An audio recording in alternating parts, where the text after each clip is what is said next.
John Gielgud as King Lear in The Tragedy of King Lear by William Shakespeare.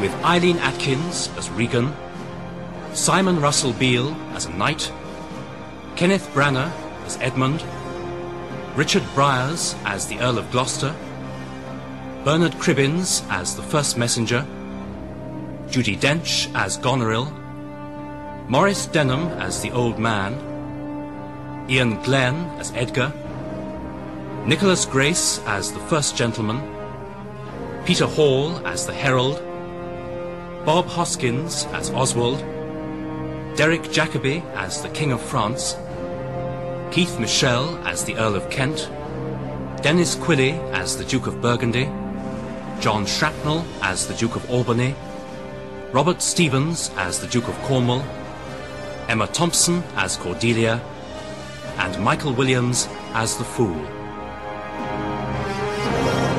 The Tragedy of King Lear.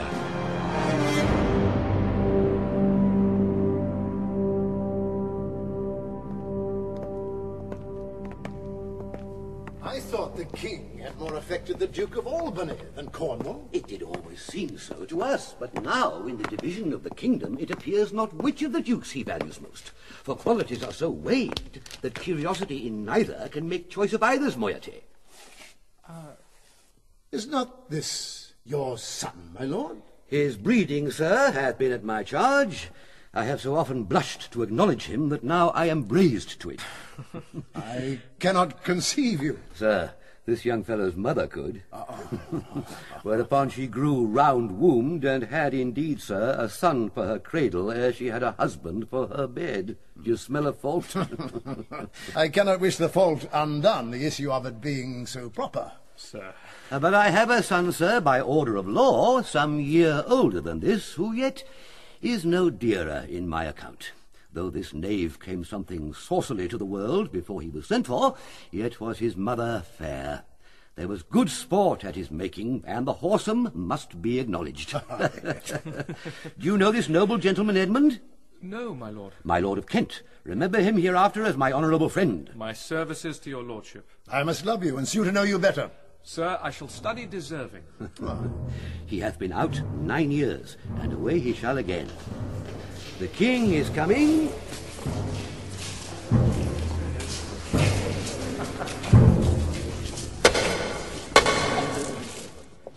Attend the lords of France and Burgundy, Gloucester. I shall, my lord. Meantime, we shall express our darker purpose. Give me the map there.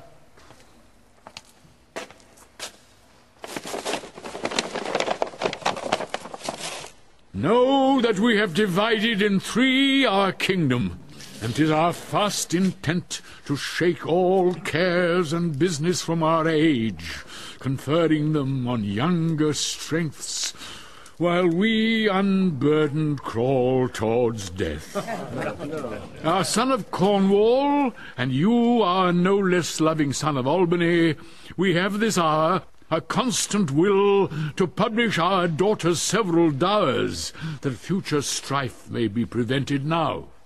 The princes France and Burgundy, great rivals in our youngest daughter's love, long in our court have made their amorous sojourn, and here are to be answered. Tell me, my daughters, since now we will divest us both of rule, interest of territory, cares of state, which of you, shall we say, doth love us most, that we our largest bounty may extend where nature doth with merit challenge? Goneril, our eldest born, speak first. Sir, I love you more than words can wield a matter, dearer than eyesight, space, and liberty, beyond what can be valued rich or rare, no less than life, with grace, health, beauty, honour, as much as child e'er loved or father found, a love that makes breath poor and speech unable, Beyond all manner of so much I love you. What shall Cordelia speak? Love, and be silent. Of all these bounds, even from this line to this, with shadowy forests and with champaigns riched, with plenteous rivers and wide-skirted meads, we make thee, lady. To thine and Albany's issues be this perpetual. My lord. What says our second daughter, our dearest Regan, wife to Cornwall? I am made of that self-metal as my sister, and prize me at her worth. In my true heart I find she names my very deed of love. Only she comes too short. That I profess myself an enemy to all other joys which the most precious square of sense possesses, and find I am alone felicitate in your dear highness love. Then talk, Cordelia, and yet not so, since I am sure my love's more ponderous than my tongue. To thee and thine hereditary ever remain this ample third of our fair kingdom, no less in space, validity, and pleasure than that conferred on Goneril. Now, our joy, although our last and least, to whose young love the vines of France and milk of Burgundy strive to be interest, what can you say? To draw a third more opulent than your sisters. Speak. Nothing, my lord. Nothing? Nothing. Nothing will come of nothing. Speak again. Unhappy that I am, I cannot heave my heart into my mouth. I love your majesty according to my bond, no more nor less. How, Cordelia? Mend your speech a little, lest you may mar your fortunes. Good my lord, you have begot me, bred me, loved me. I return those duties back as are right fit. Obey you, love you, and most honour you. Why have my sisters husbands if they say they love you all? Haply when I shall wed, that lord whose hand must take my plight shall carry half my love with him, half my care and duty. Sure I shall never marry like my sisters. But goes thy heart with this? Ay, my good lord. So young and so untender? So young, my lord, and true. Let it be so. Thy truth then be thy dower. For by the sacred radiance of the sun, the mysteries of Hecate and the night, by all the operation of the orbs from whom we do exist and cease to be, here I disclaim all my paternal care, propinquity and property of blood, and as a stranger to my heart and me, hold thee from this forever. The barbarous Scythian, or he that makes his generation messes to gorge his appetite, shall to my bosom be as well neighboured, pitied, and relieved as thou, my sometime daughter. Good, my liege. Peace, Kent. Come not between the dragon and his wrath. I loved her most, and thought to set my rest on her kind nursery. Hence, and avoid my sight. So be my grave, my peace, as here I give her father's heart from her. Call France, who stirs? Call Burgundy, Cornwall and Albany. With my two daughters' dowers, digest the third. Let pride, which she calls plainness, marry her. I do invest you jointly with my power, preeminence, and all the large effects that troop with majesty. Ourself, by monthly course, with reservation of 100 nights by you to be sustained, shall our abode make with you by due turn. Only we shall retain the name and all the addition to a king. The sway, revenue, execution of the rest, beloved sons, be yours, which to confirm, this crownet part between you. Royal Lear, whom I have ever honoured as my king, loved as my father, as my master followed, as my great patron thought on in my prayers. The bow is bent and drawn, mate, from the shaft. Let it fall rather, though the fork invade the region of my heart. Be Kent unmannerly when Lear is mad. What wouldst thou do, old man? Thinkst thou that duty shall have dread to speak when power to flattery bows? To plainness honour's bound when majesty falls to folly. Reserve thy state, and in thy best consideration check this hideous rashness. Answer my life, my judgment, thy youngest daughter does not love thee least, nor are those empty-hearted whose low sounds reverb no hollowness. Kent, on thy life no more. My life I never held but as a pawn to wage against thine enemies, nor feared to lose it, thy safety being motive. Out of my sight. See better, Lear, and let me still remain the true blank of thine eye. Now by Apollo. Now by Apollo, king, thou swearest thy gods in vain. O vassal, miscreant! Kill thy physician, and thy fee bestow upon the foul disease. Revoke thy gift, or whilst I can vent clamour from my throat, I'll tell thee thou dost evil. Hear me, recreant. On thine allegiance hear me, that thou hast sought to make us break our vows, which we durst never yet, and with strained pride to come betwixt our sentence and our power, which nor our nature nor our place can bear. Our potency made good, take thy reward. 5 days do we allot thee for provision to shield thee from disasters of the world, and on the 6th to turn thy hated back upon our kingdom. If on the 7th day following thy banished trunk be found in our dominions, the moment is thy death. Away! By Jupiter, this shall not be revoked. Fare thee well, king. Sith thus thou wilt appear, freedom lives hence, and banishment is here. The gods to their dear shelter take thee, maid, that justly thinkst, and hast most rightly said. Sir. And your large speeches may your deeds approve, that good effects may spring from words of love. Thus Kent, all princes, bids you all adieu. He'll shape his old course in a country new.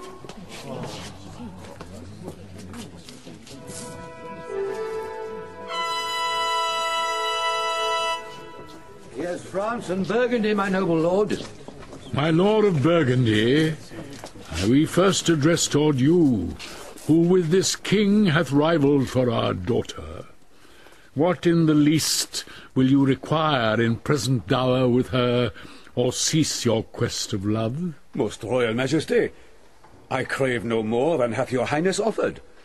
Nor will you tender less. Right noble Burgundy, when she was dear to us, we did hold her so.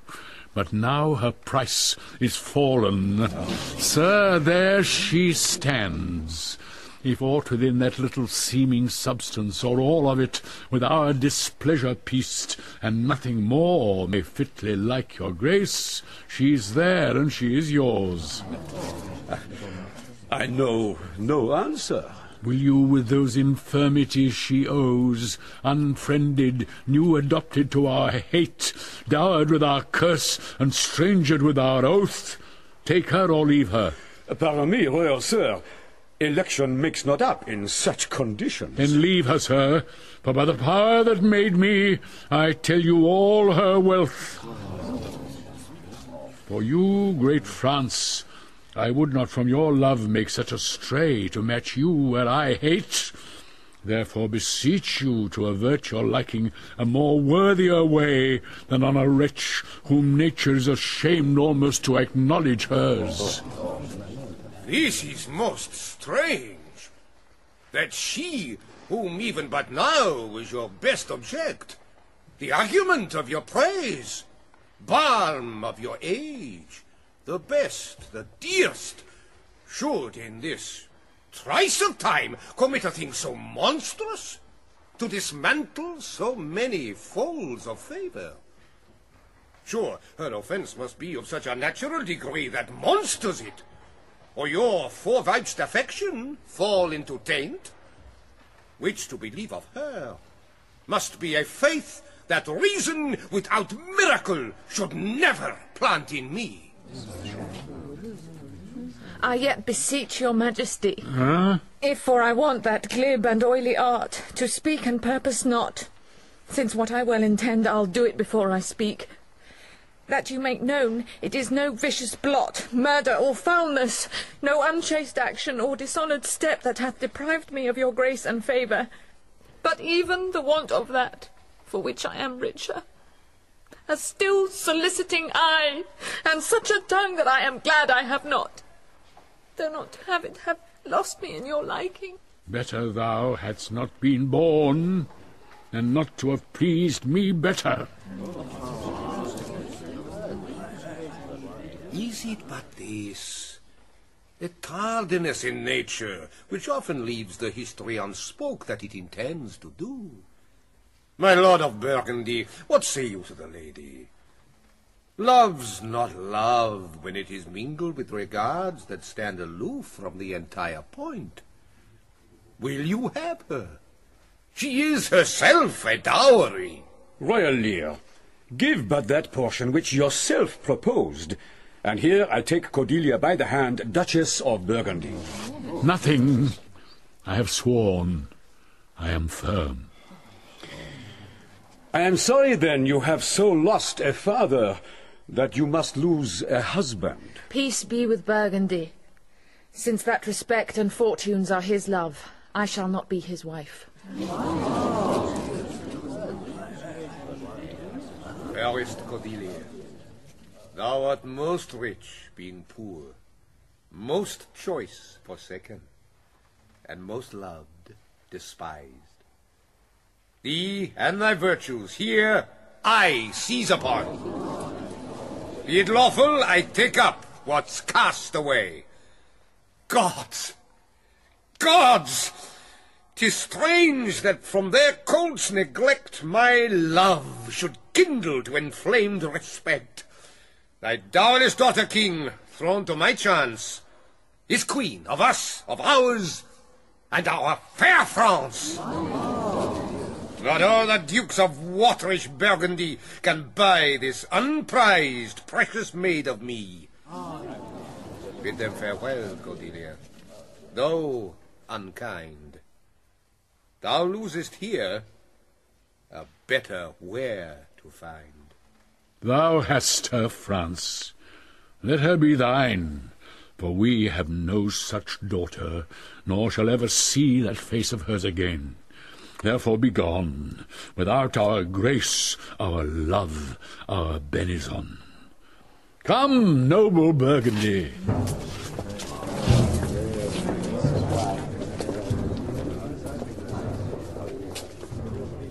Bid farewell to your sisters. The jewels of our father. With washed eyes, Cordelia leaves you. I know you, what you are, and like a sister am most loath to call your faults as they are named. Love well our father. To your professed bosoms I commit him. But yet, alas, stood I within his grace, I would prefer him to a better place. So farewell to you both.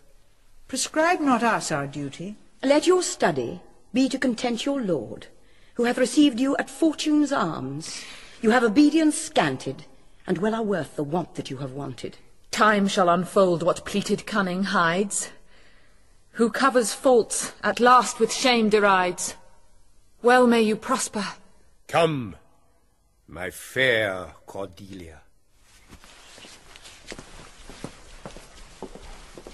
Sister, it is not little I have to say of what most nearly appertains to us both. I think our father will hence tonight. That's most certain, and with you. Next month with us. You see how full of changes his age is. The observation we have made of it hath not been little.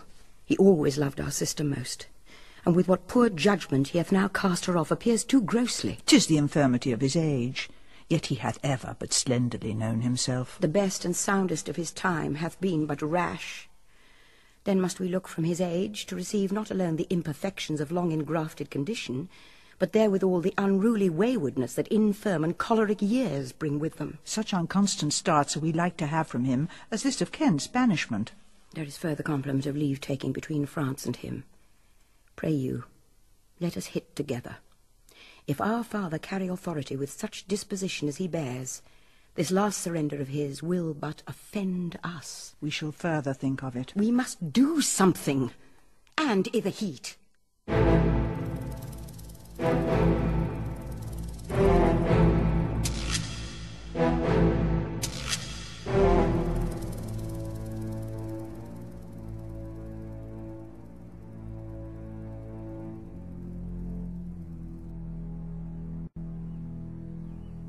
Thou, Nature, art my goddess.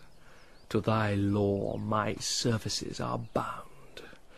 Wherefore should I stand in the plague of custom, and permit the curiosity of nations to deprive me, for that I am some 12 or 14 moonshines lag of a brother? Why, bastard, wherefore base, when my dimensions are as well compact, my mind as generous, and my shape as true as honest madam's issue? Why brand they us with base, with baseness, bastardy, base?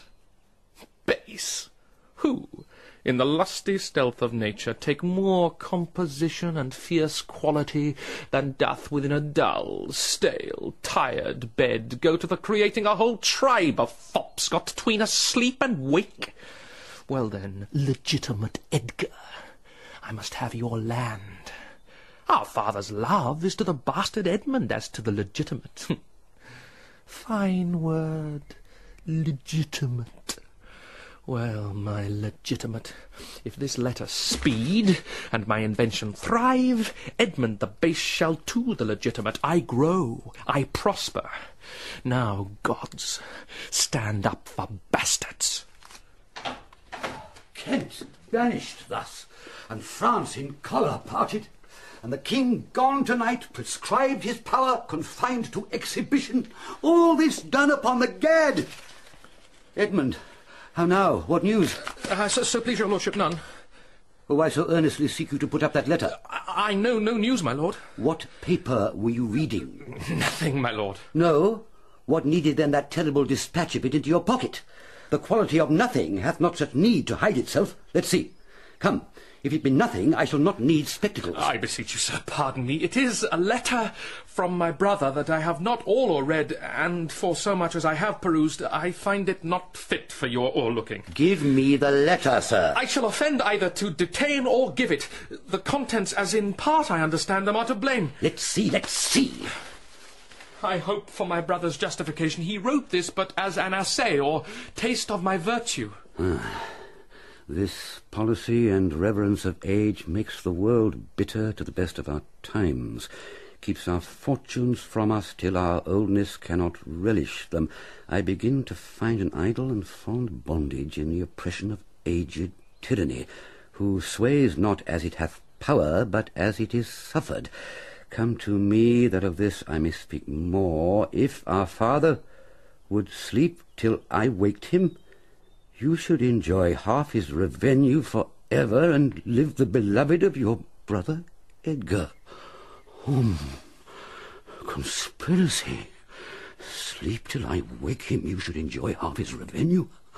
My son Edgar. Had he a hand to write this, a heart and brain to breed it in? When came you to this? Who brought it? It was not brought me, my lord. There's the cunning of it. I found it thrown in at the casement of my closet. You know the character to be your brother's? If the matter were good, my lord, I durst swear it were his, but in respect of that I would fain think it were not. It is his. It is his hand, my lord, but I hope his heart is not in the contents. Has he never before sounded you in this business? Never, my lord, but I have heard him oft maintain it to be fit that sons at perfect age and fathers declined, the father should be as ward to the son, and the son manage his revenue. Oh, villain! Villain! His very opinion in the letter!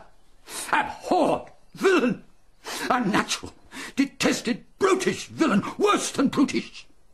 Go, sir, seek him. I apprehend him. Abominable villain, where is he? I do not well know, my lord. If it shall please you to suspend your indignation against my brother till you can derive from him better testimony of his intent, you should run a certain course, where if you violently proceed against him, mistaking his purpose, it would make a great gap in your own honour, and shake in pieces the heart of his obedience. I dare pawn down my life for him that he hath writ this to feel my affection to your honour, and to no other pretence of danger. Think you so? If your honour judge it meet, I will place you where you shall hear us confer of this, and by an auricular assurance have your satisfaction, and that without any further delay than this very evening. He cannot be such a monster. Edmund, seek him out. Wind me into him, I pray you. Frame the business after your own wisdom. I would unstate myself to be in a due resolution. I will seek him, sir, presently. Convey the business as I shall find means, and acquaint you with all. These late eclipses in the sun and moon portend no good to us. Though the wisdom of nature can reason it thus and thus, yet nature finds itself scourged by the sequent effects. Love cools. Friendship falls off, brothers divide. In cities, mutinies, in countries, discord, in palaces, treason, and the bond cracked twixt son and father. This villain of mine comes under the prediction. There's son against father. The king falls from bias of nature. There's father against child. We have seen the best of our time. Machinations, hollowness, treachery, and all ruinous disorders follow us disquietly to our graves. Find out this villain, Edmund. It shall lose thee nothing. Do it carefully. And the noble and true-hearted Kent banished, his offence, honesty. 'Tis strange. Oh.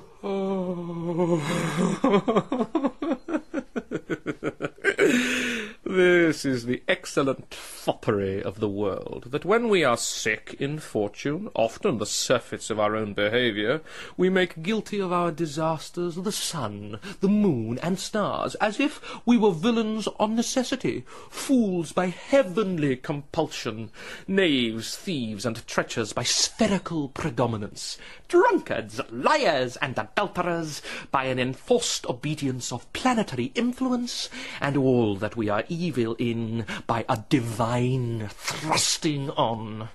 An admirable evasion of whoremaster man, to lay his goatish disposition on the charge of a star. My father compounded with my mother under the dragon's tail, and my nativity was under Ursa Major, so that it follows I am rough and lecherous. I should have been that I am, had the maidenliest star in the firmament twinkled on my bastardizing. Edgar, pat he comes, like the catastrophe of the old comedy. My cue is villainous melancholy, with a sigh like Tom o' Bedlam. Oh, these eclipses do portend these divisions far so large. How now?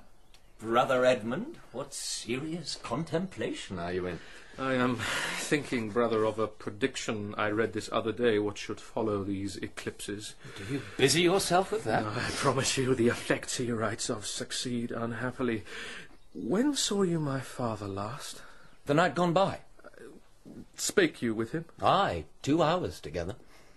Parted you in good terms, found you no displeasure in him by word nor countenance? None at all. Bethink yourself wherein you may have offended him, and at my entreaty forbear his presence until some little time hath qualified the heat of his displeasure, which at this instant so rageth in him that with the mischief of your person it would scarcely allay. Some villain hath done me wrong. That's my fear. I pray you have a continent forbearance till the speed of his rage goes slower, and as I say, retire with me to my lodging, from whence I will fitly bring you to hear my lord speak. Pray ye go. There's my key. If you do stir abroad, go armed. Armed, brother? Brother, I advise you to the best. I am no honest man if there be any good meaning toward you. I have told you what I have seen and heard but faintly. Nothing like the image and horror of it. Pray you, away. Shall I hear from you anon? I do serve you in this business. A credulous father and a brother noble, whose nature is so far from doing harms that he suspects none, on whose foolish honesty my practices ride easy. I see the business. Let me, if not by birth, have lands by wit, all with me's meet that I can fashion fit.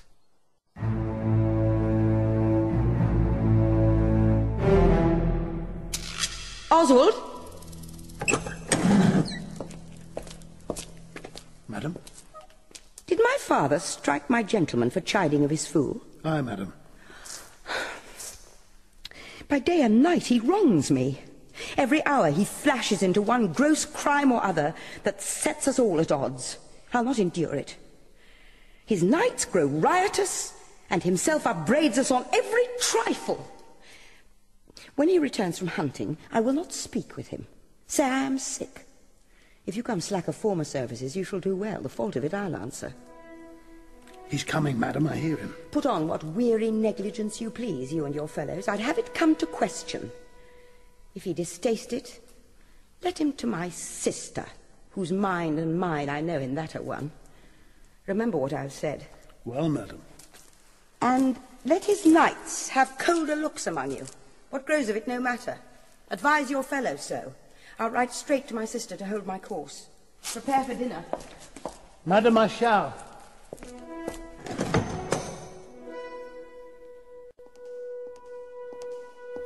If but as well I other accents borrow, that can my speech diffuse, my good intent may carry through itself to that full issue for which I raised my lightness. Now, banished Kent, if thou canst serve where thou dost stand condemned, so may it come, thy master whom thou lovest shall find thee full of labours.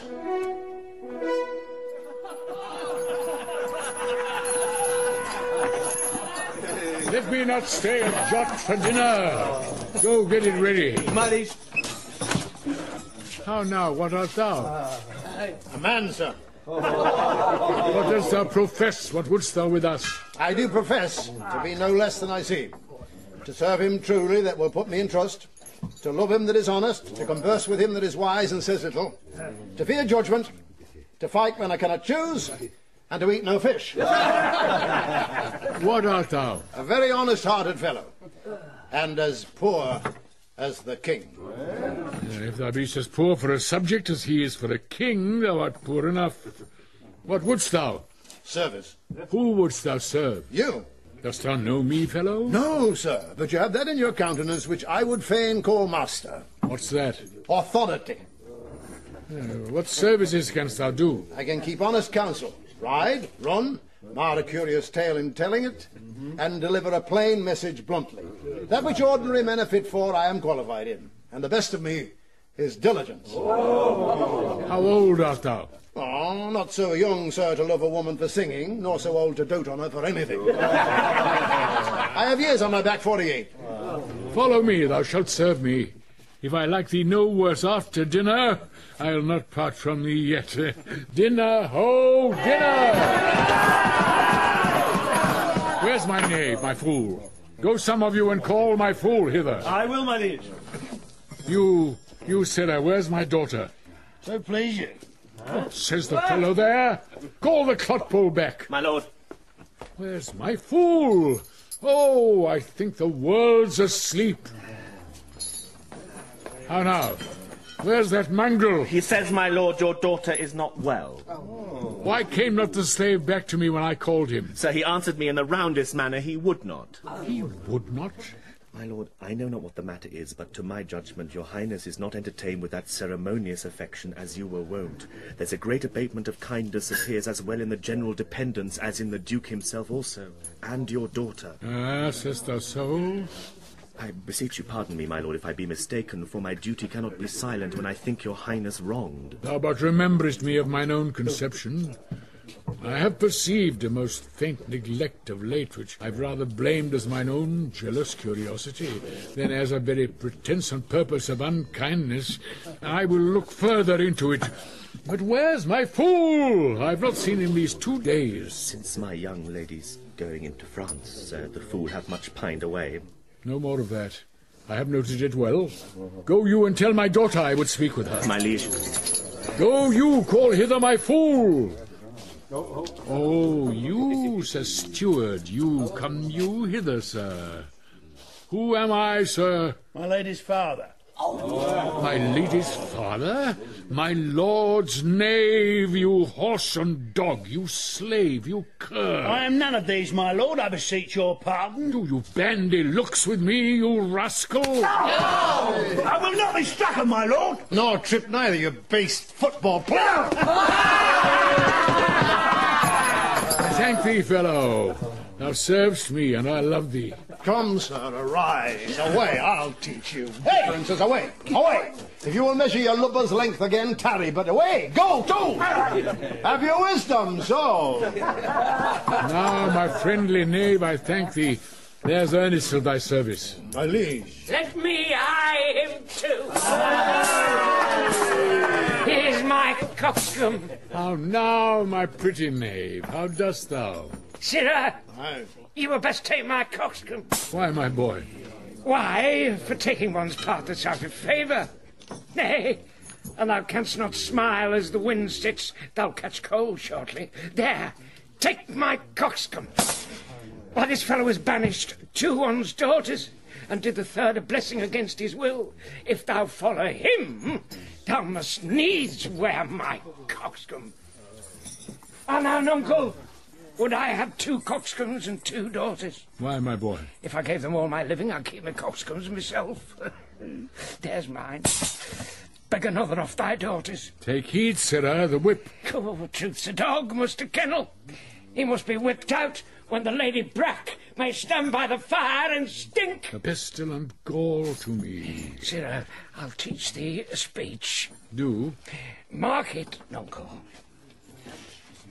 Have more than thou showest, speak less than thou knowest, lend less than thou owest, ride more than thou goest, learn more than thou trowest, set less than thou throwest, leave thy drink in thy whore, and keep in a door, and thou shalt have more than 2 tens to a score. This is nothing, fool. Then 'tis like the breath of an unfeed lawyer. You gave me nothing for it. Can you make no use of nothing, nuncle? Why, no, boy, nothing can be made out of nothing. Prithee, tell him so much the rent of his land comes to. He will not believe a fool. A bitter fool? Dost thou know the difference, my boy, between a bitter fool and a sweet one? No, lad, teach me. Nuncle, give me an egg, and I'll give thee 2 crowns. What 2 crowns shall they be? Why, after I've cut the egg in the middle and eat up the meat, the 2 crowns of the egg. When thou clovest thy crown i' the middle and gavest away both parts, thou borest thine ass on thy back all the dirt. Thou hadst little wit in thy bald crown when thou gavest thy golden one away. If I speak like myself in this, let him be whipped that first finds it so. Fools had ne'er less grace in a year, for wise men are grown foppish, and know not how their wits to wear.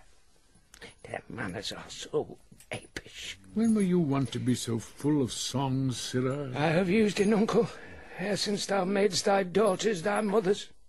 For when thou gavest them the rod and puttest down thine own breeches, then they for sudden joy did weep, and I for sorrow sung, that such a king shall play bo peep, and go the fools among. Prithee, uncle, keep a schoolmaster that can teach thy fool to lie. I would fain learn to lie. And you lie, sirrah, we'll have you whipped. A marvel what kin thou and thy daughters are. They'll have me whipped for speaking true, thou'lt have me whipped for lying, and sometimes I'm whipped for holding me peace. I'd rather be any kind of a thing than a fool, and yet I would not be thee, nuncle.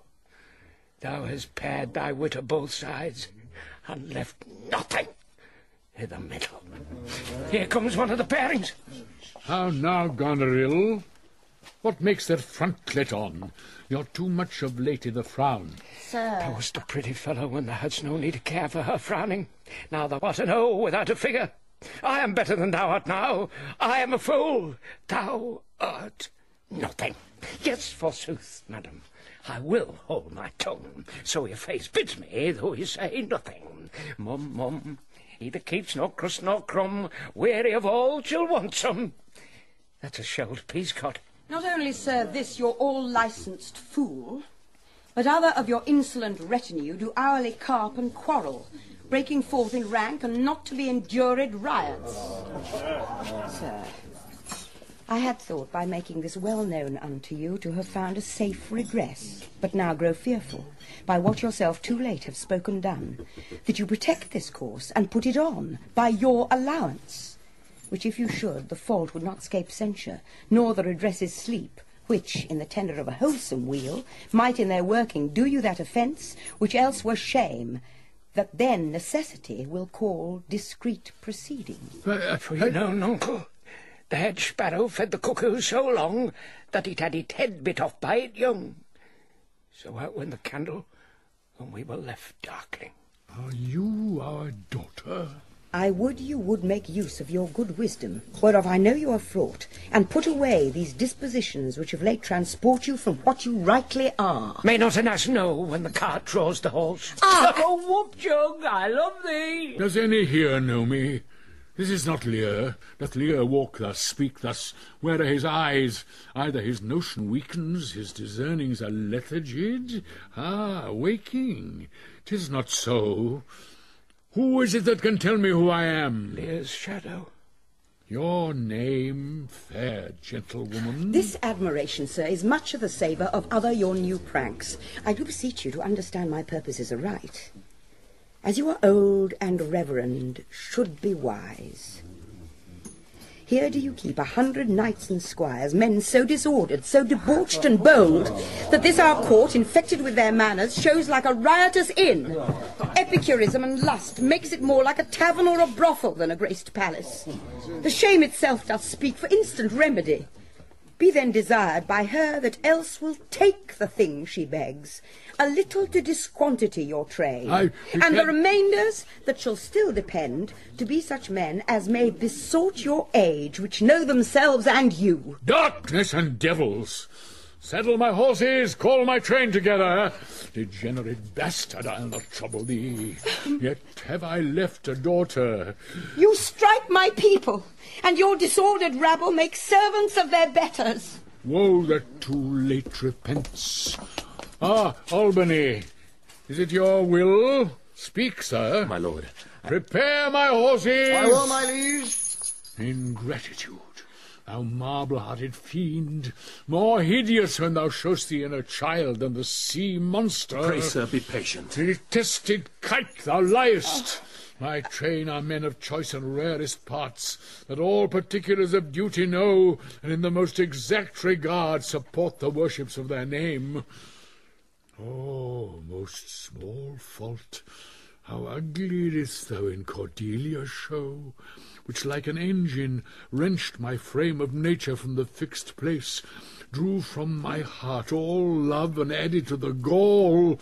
Oh, Lear, Lear, Lear, beat at this gate that let thy folly in, and thy dear judgment out.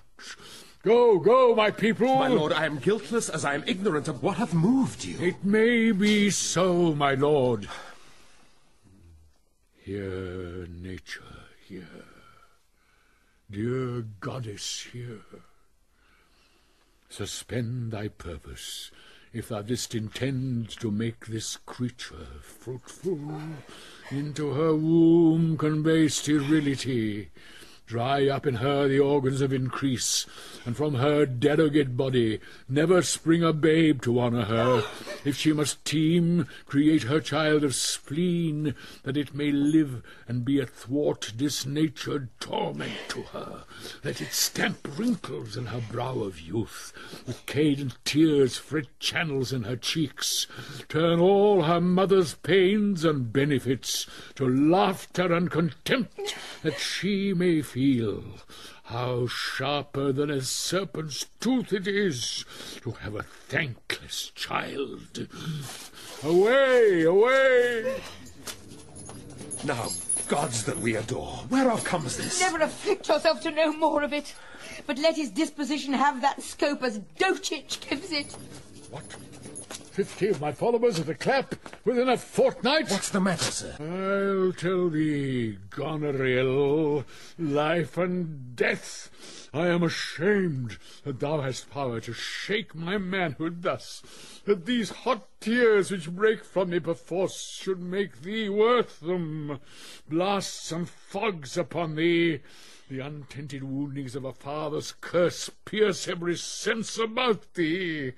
Old fond eyes, beweep this cause again. I'll pluck ye out and cast you with the waters that you loose to temper clay. Ah, let it be so. I have another daughter, who I am sure is kind and comfortable. When she shall hear this of thee, with her nails she'll flay thy wolfish visage. Thou shalt find that I'll resume the shape which thou dost think I have cast off forever. Do you mark that? I cannot be so partial, Goneril, to the great love I bear you. Pray you content. What, Oswald ho? What, Oswald ho? You, sir, more knave than fool. After your master. Nuncle Lear, Nuncle Lear! Tarry, take the fool with thee! A fox, when one has caught her, and such a daughter should sure to the slaughter, if my cap would buy a halter. So the fool follows after. This man hath had good counsel. 100 knights. 'Tis politic and safe to let him keep at point 100 knights, yes, that on every dream, each buzz, each fancy, each complaint, dislike, he may enguard his dotage with their powers, and hold our lives in mercy. Oswald, I say! Well, you may fear too far. Safer than trust too far. Let me still take away the harms I fear, not fear still to be taken. I know his heart. What he hath uttered I have writ my sister. If she sustain him and his 100 knights, when I have showed the unfitness... How now, Oswald? What, have you writ that letter to my sister? Aye, madam. Take you some company and away to horse. Inform her full of my particular fear, and thereto add such reasons of your own as may compact it more. Get you gone, and hasten your return. Madam. No, no, my lord. This milky gentleness and course of yours, though I condemn not, yet under pardon you are much more atasked for want of wisdom than praised for harmful mildness. How far your eyes may pierce, I cannot tell. Striving to better, oft we mar what's well. Nay, then... Well, the event.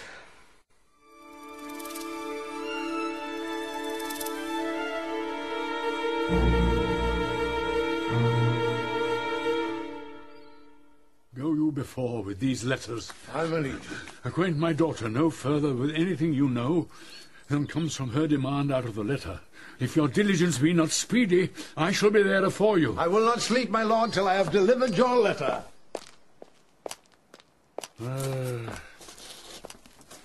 If man's brains were in's heels, were it not in danger of kibes? Aye, boy. Then I prithee be merry. Thou which shall not go slipshod. Shalt see thy other daughter will use thee kindly. Although she's as like this as a crab's like an apple, yet I can tell what I can tell. What canst tell, boy? She will taste as like this as a crab does to a crab. Thou canst tell why one's nose stands i' the middle on's face. No. Why, to keep one's eyes of either side's nose, that what a man cannot smell out, he may spy into. I did her wrong. Canst tell how an oyster makes his shell? No. Nor I neither. But I can tell why a snail has a house. Why? Why, to put head in. Not to give it away to his daughters and leave his horns without the case. I will forget my nature. So kind a father. Be my horses ready. Thy asses are gone about him. The reason why the 7 stars are no more than 7 is a pretty reason. Because they are not 8. Yes, indeed. Thou wouldst make a good fool. To take the game perforce. Monster ingratitude. If thou wert my fool, no, I'd have thee beaten for being old before thy time. How's that? Thou shouldst not have been old till thou hadst been wise. Oh, let me not be mad. Not mad, sweet heaven. Keep me in temper. I would not be mad. No, go. My lord. How now? Are the horses ready? Ready, my lord. Come, boy. She that's a maid now, alas of my departure, shall not be a maid long, unless things be cut shorter.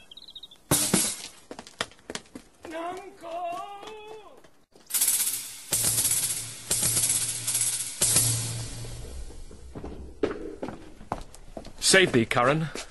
And you, sir. I have been with your father and given him notice that the Duke of Cornwall and Regan his Duchess will be here with him this night. How comes that? Nay, I know not. You have heard of the news abroad. I mean the whispered ones, for they are yet but ear-kissing arguments. Not I. Pray, what are they? Have you heard of no likely wars toward twixt the Dukes of Cornwall and Albany? Not a word. You may do then, in time. Fare you well, sir. The Duke be here tonight? The better. Best. This weaves itself perforce into my business. My father hath set guard to take my brother, and I have one thing of a queasy question which I must act. Briefness and fortune work. Brother! A word! Descend! Brother, I say! Brother Edmund, my father watches. Oh, sir, fly this place. Intelligence is given where you are hid. You have now the good advantage of the night. Have you not spoken against the Duke of Cornwall? He's coming hither now, i' the night, i' the haste, and Regan with him. Have you nothing said upon his part against the Duke of Albany? Advise yourself. I'm sure on not a word. I hear my father coming. Pardon me. In cunning, I must draw my sword upon you. Draw! Seem to defend yourself. Now, quit you well. You! Come before my father! Like foe here! Fly, brother. Torches! Torches! So, farewell. Brother! Some blood drawn on me would beget opinion of my more fierce endeavour. Ah, I have seen drunkards do more than this in sport. Ah! Father! Father! Stop! Stop! Oh, help! Now, Edmund, where's the villain? Here stood he in the dark, his sharp sword out, mumbling of wicked charms, conjuring the moon to stand's auspicious mistress. But where is he? Look, sir, I plead. Where is the villain, Edmund? Led this way, sir, when by no means he could... Pursue him, ho! Go after! My lord! By no means what? Persuade me to the murder of your lordship. But that I told him the revenging gods against parricides did all the thunder bend, spoke with how manifold and strong a bond the child was bound to the father. Sir, in fine, seeing how loathly opposite I stood to his unnatural purpose, in fell motion with his prepared sword he charges home my unprovided body, latched mine arm, and when he saw my best alarmed spirits bold in the quarrel's right, roused to the encounter, or whether gasted by the noise I made, full suddenly he fled. Let him fly far. Not in this land shall he remain uncaught and found. Dispatch. The noble Duke, my master, my worthy arch and patron, comes tonight. By his authority I will proclaim it that he which finds him shall deserve our thanks, bringing the murderous coward to the stake, he that conceals him, death. When I dissuaded him from his intent and found him pitched to do it, with cursed speech I threatened to discover him, he replied, Thou unpossessing bastard, dost thou think if I would stand against thee, would the reposal of any trust, virtue, or worth in thee make thy words faith? Oh, no! What I should deny, as this I would, aye, though thou didst produce my very character, I turn it all to thy suggestion, plot, and damned practice. And thou must make a dullard of the world, if they not thought the profits of my death were very pregnant and potential spirits, to make thee seek it. Oh, strange and fastened villain! Would he deny his letter, said he? Hark, the Duke's trumpets. I know not why he comes. All ports I'll bar. The villain shall not escape. The Duke must grant me that. Besides, his picture I will send far and near, that all the kingdom may have due note of him. And of my land, loyal and natural boy, I'll work the means to make thee capable. Father. Now, my noble friend, since I came hither, which I can call but now, I have heard strange news. If it be true, all vengeance comes too short which can pursue the offender. How dost, my lord? Oh, madam, my old heart is cracked, it's cracked. What? Did my father's godson seek your life? He whom my father named, your Edgar? Lady, shame would have it hid. Was he not companion with the riotous knights that tend upon my father? I know not, madam. 'Tis too bad, too bad. Yes, madam, he was of that consort. No marvel, then, though he were ill-affected. 'Tis they have put him on the old man's death, to have the expense and spoil of his revenues. I have this present evening from my sister been well informed of them, and with such cautions that if they come to sojourn at my house, I'll not be there. Nor I, assure thee, Regan. Edmund, I hear that you have shown your father a childlike office. It was my duty, sir. He did bewray his practice and received this hurt, you see, striving to apprehend. Is he pursued? Aye, my good lord. If he be taken, he shall never more be feared of doing harm. Make your own purpose how in my strength you please. For you, Edmund, whose virtue and obedience does this instant so much commend itself, you shall be ours. Natures of such deep trust we shall much need. You we first seize on. I shall serve you, sir, truly, however else. For him I thank your grace. You know not why we came to visit you. Thus out of season, threading dark-eyed night, occasions, noble Gloucester, of some poise, wherein we must have use of your advice. Madam. Our father, he hath writ, so hath our sister, of differences which I least thought it fit to answer from our home. The several messengers from hence attend dispatch. Our good old friend, lay comforts to your bosom, and bestow your needful counsel to our businesses, which craves the instant use. I serve you, madam. Your graces are right welcome.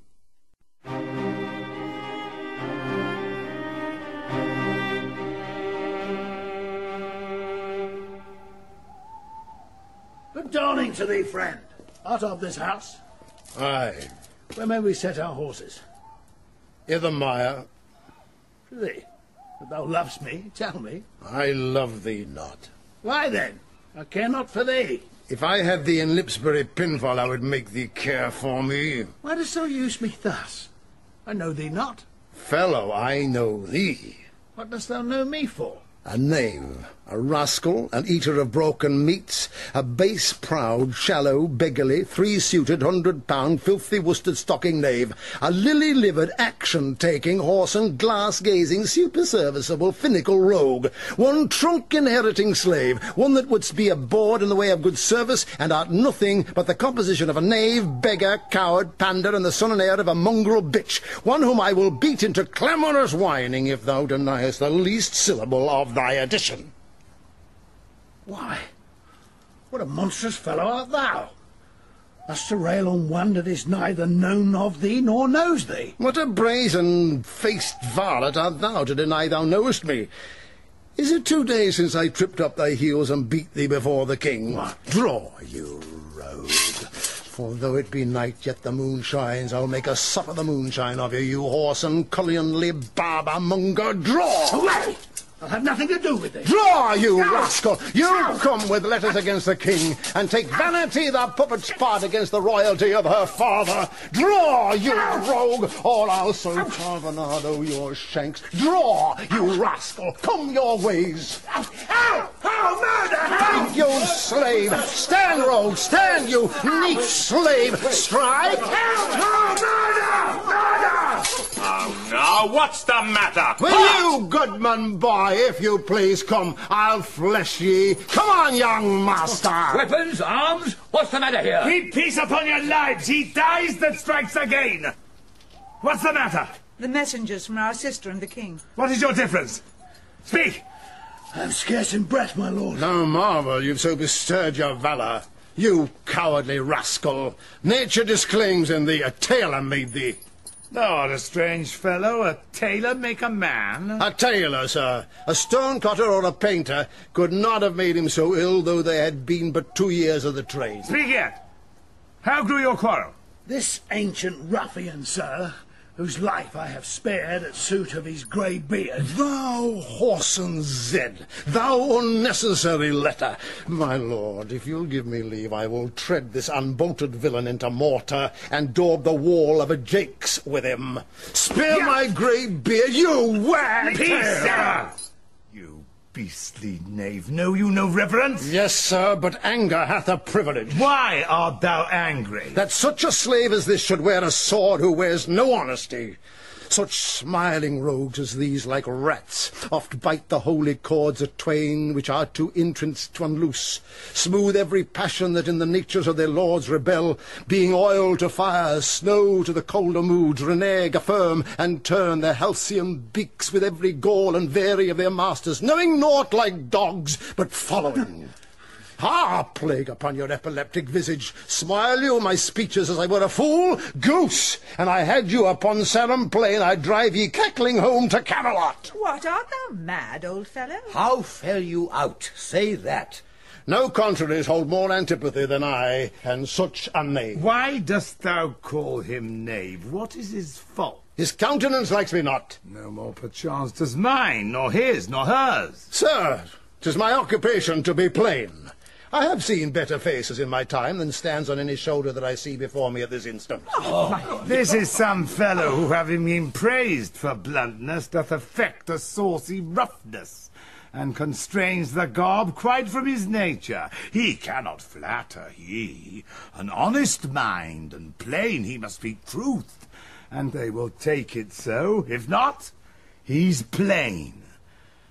These kind of knaves I know, which in this plainness harbour more craft and more corrupter ends than 20 silly ducking observants that stretch their duties nicely. Sir, in good faith, in sincere verity, under the allowance of your great aspect, whose influence like the wreath of radiant fire on flickering Phoebus' front. What means by this? To go out of my dialect, which you discommend so much. I know, sir, I'm no flatterer. He that beguiled you in a plain accent was a plain knave, which for my part I will not be, though I should win your displeasure to entreat me to it. What was the offence you gave him? I never gave him any. It pleased the king, his master, very late to strike at me upon his misconstruction, when he, compact and flattering his displeasure, tripped me behind. Being down, insulted, railed, I put upon him such a deal of man that worthied him. Got praises of the king for him attempting who was self-subdued. And in the fleshment of this dread exploit, drew on me here again. None of these rogues and cowards, but Ajax is their fool. Fetch forth the stocks! You stubborn ancient knave, you reverend braggart. We'll teach you. Sir, I am too old to learn. Call not your stocks for me. I serve the king, on whose employment I was sent to you.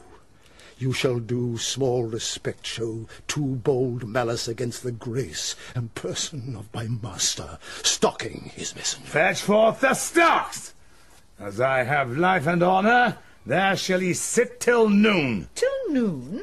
Till night, my lord, and all night too. Why, madam, if I were your father's dog, you should not use me so. Sir, being his knave, I will. This is a fellow of the self-same colour our sister speaks of. Come! Bring away the stocks! Let me beseech your grace not to do so. The king, his master, needs must take it ill that he, so slightly valued in his messenger, should have him thus restrained. I'll answer that. My sister may receive it much more worse to have her gentleman abused, assaulted. Come, my good lord. Away! I'm sorry for thee, friend. 'Tis the duke's pleasure, whose disposition all the world well knows will not be rubbed nor stopped. I'll entreat for thee. Pray do not, sir. I have watched and travelled hard. Sometime I shall sleep out, the rest I'll whistle. A good man's fortune may grow out at heels. Give you good morrow. The Duke's to blame in this.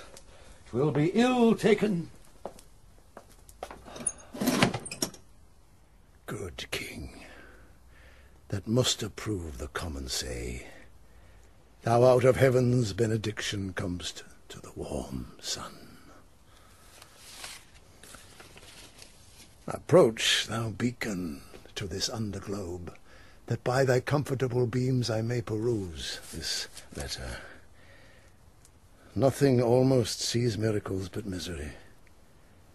I notice from Cordelia, who hath now fortunately been informed of my obscured course, and shall find time for this enormous state, seeking to give losses their remedies. All weary and all watched, take vantage, heavy eyes, not to behold this shameful lodging. Fortune, good night. Smile once more. Turn thy wheel.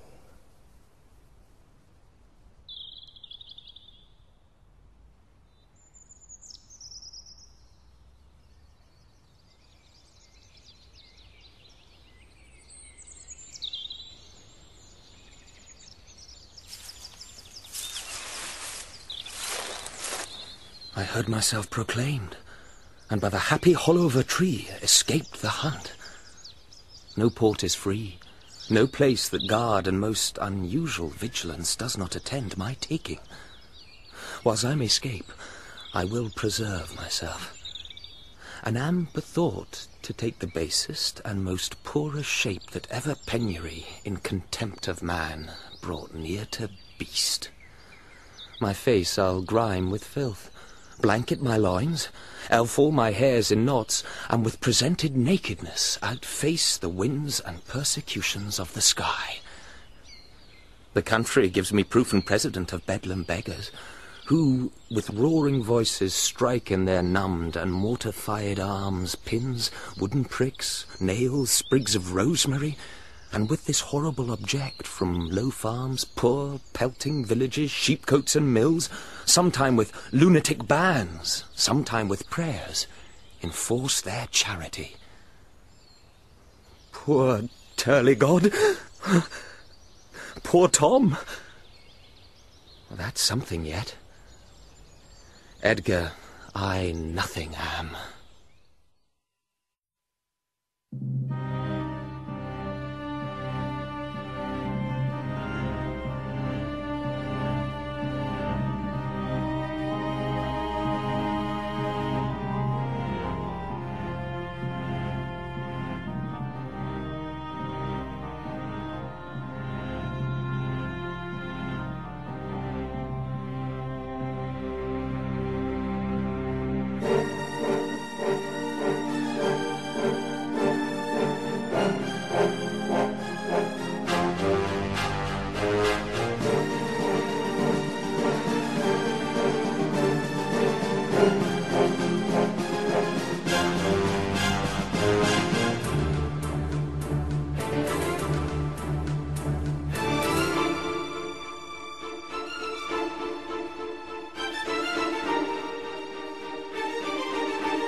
Strange that they should so depart from home and not send back my messenger.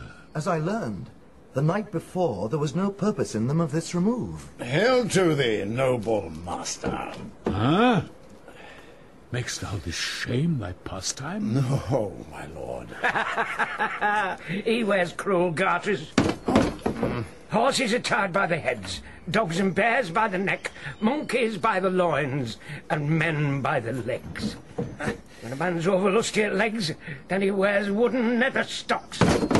What's he that hath so much thy place mistook to set thee here? It is both he and she. Your son and daughter. No. Yes. No, I say. I say yea. By Jupiter, I swear no. By Juno, I swear aye. They durst not do it. They could not, would not do it. 'Tis worse than murder to do upon respect such violent outrage. Resolve me with all modest haste which way thou mightst deserve, or they impose this usage coming from us. My lord, when at their home I did commend your highness letters to them, ere I was risen from the place that showed my duty kneeling, came there a reeking post, stewed in his haste, half breathless, panting forth from Goneril, his mistress, salutations. Delivered letters, spite of intermission, which presently they read, on whose contents they summoned up their meiny, straight took horse, commanded me to follow and attend the leisure of their answer, gave me cold looks, and meeting here the other messenger, whose welcome I perceived had poisoned mine, being the very fellow which of late displayed so saucily against your highness, having more man than wit about me, drew. He raised the house with loud and coward cries. Your son and daughter found this trespass worth the shame which here it suffers. Winter's not gone yet, if the wild geese fly that way. Fathers that wear rags do make their children blind, but fathers that bear bags shall see their children kind. Fortune, that arrant whore, ne'er turns the key to the poor. But for all this, thou shalt have as many dollars for thy daughters as thou canst tell in a year. Oh, how this mother swells up toward my heart. Hysterica passio down, thou climbing sorrow, thy elements below. Where is this daughter? With the earl, sir, here within. Follow me not. Stay here. Made you no more offence but what you speak of? None. How chance the king comes with so small a number? And thou hadst been set i' the stocks for that question. Thou'dst well deserved it. Why, fool? We'll set thee to school to an ant, to teach thee there's no labouring i' the winter. All that follow their noses are led by their eyes, but blind men. And there's not a nose among 20 but can smell him that's stinking. Let go thy hole when a great wheel runs down a hill, lest it break thy neck with following. But the great one that goes upward, let him draw thee after. When a wise man gives thee better counsel, give me mine again. I would have none but knaves follow it, since a fool gives it. That sir which serves and seeks for gain, and follows but for form, will back when it begin to rain, and leave thee in the storm. But I will tarry, the fool will stay, and let the wise man fly. The knave turns fool that runs away, the fool no knave, Purdy. Well earned you this, fool. Not i' the stocks, fool. Deny to speak with me. They're sick, they're weary, they've travelled all the night. Mere fetches, the images of revolt and flying off. Fetch me a better answer. My dear lord, you know the fiery quality of the Duke, how unremovable and fixed he is in his own course. Vengeance, plague, death, confusion. Fiery? What quality? Why, Gloucester, Gloucester, I'd speak with the Duke of Cornwall and his wife. Well, my good lord, I have informed them so. Informed them? Dost thou understand me, man? Aye, my good lord. The king would speak with Cornwall. The dear father would with his daughter speak. Commands, tends service. Are they informed of this? My breath and blood fiery, the fiery Duke, tell the hot Duke that... No, but not yet. Maybe he is not well. Infirmity doth still neglect all office whereto our health is bound. We are not ourselves when nature, being oppressed, commands the mind to suffer with the body. I'll forbear, and am fallen out with my more headier will to take the indisposed and sickly fit for the sound man. Death on my state! Wherefore should he sit here? This act persuades me that this remotion of the Duke and her is practice only. Give me my servant forth. Go tell the Duke and his wife I'd speak with them. Now, presently, bid them come forth and hear me, or at their chamber door I'll beat the drum till it cries sleep to death. I would have all well betwixt you. Oh, me, my heart, my rising heart, but down. Cry to it, Nuncle, as the Cockney did to the eels when she put them in the paste alive. She napped them at the coxcombs with a stick and cried, "Down, wantons, down!" 'Twas her brother that in pure kindness to his horse butted his hay. Good morrow to you both. Hail to race! I'm glad to see your highness. Regan, I think you are. I know what reason I have to think so.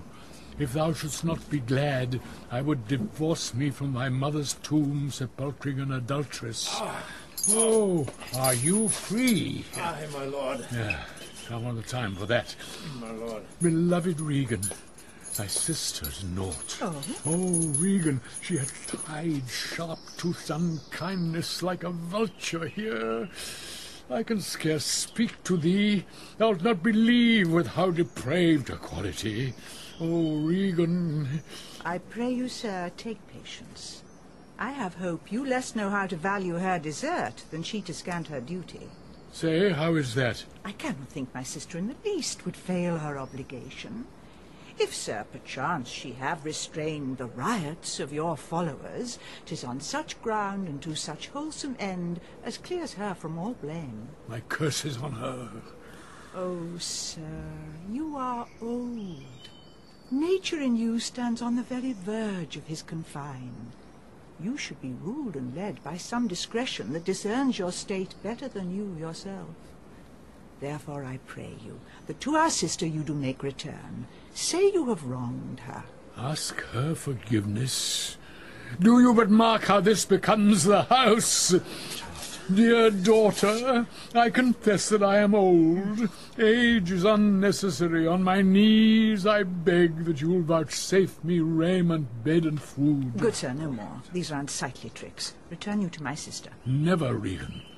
She hath abated me of half my train, looked black upon me, struck me with her tongue most serpent-like upon the very heart. All the stored vengeances of heaven fall on her ingrateful top. Strike her young bones, you taking airs with lameness. Fie, sir, fie! You nimble lightnings, dart your blinding flames into her scornful eyes.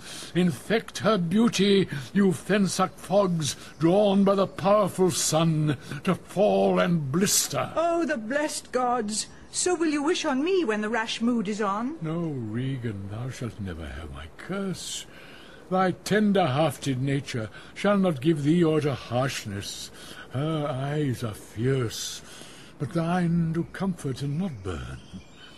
'Tis not in thee to grudge my pleasures, to cut off my train, to bandy hasty words, to scant my sizes, and in conclusion to oppose the bolt against my coming in. Thou better knowest the offices of nature, bond of childhood, effects of courtesy, dues of gratitude. Thy half of the kingdom hast thou not forgot wherein I thee endowed. Good sir, to the purpose. Who put my men in the stocks? What trump is that? I know it, my sister's. This approves her letter that she would soon be here. What, Oswald, is your lady come? Madam, she is. This is a slave, whose easy borrowed pride dwells in the sickly grace of her follows. Out, varlet, from my sight! What means your grace? Who stocked my servant? Regan, I have good hope thou didst not know on't. Who comes here? Goneril, oh heavens, if you do love old men, if your sweet sway allow obedience, if you yourselves are old, make it your cause. Send down and take my part. Goneril, art not ashamed to look upon this beard? Oh, Regan, will you take her by the hand? Why not by the hand, sir? How have I offended?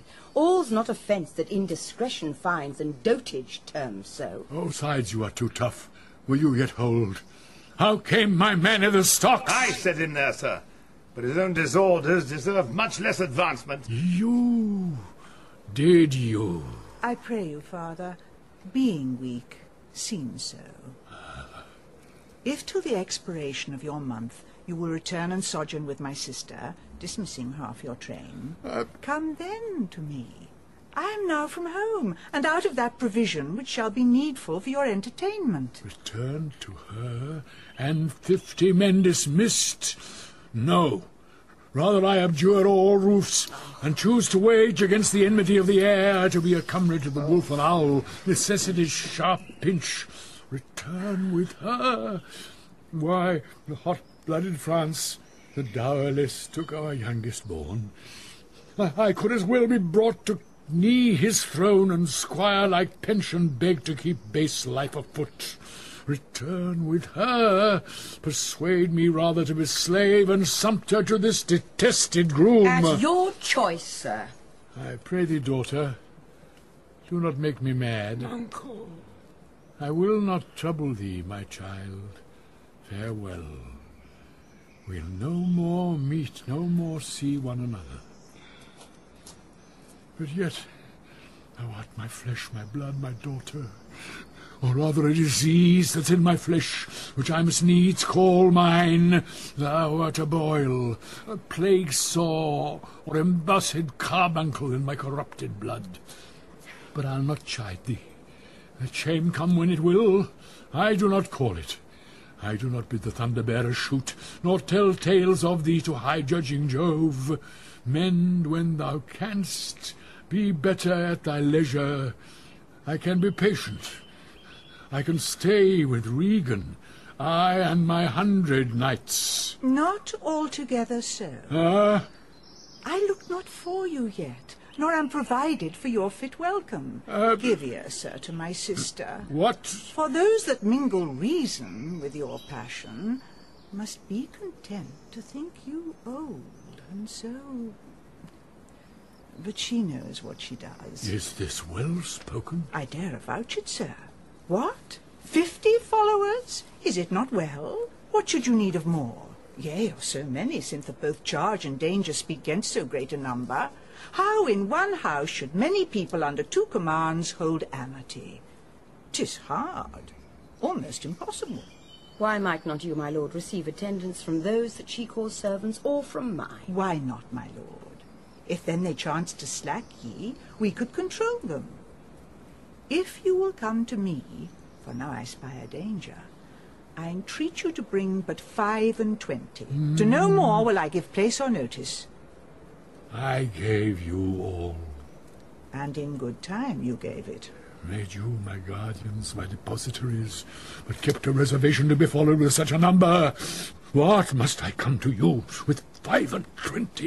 Regan said you so. And speak again, my lord, no more with me. Those wicked creatures yet do look well favoured when others are more wicked. Not being the worst stands in some rank of praise. Goneril, I'll go with thee.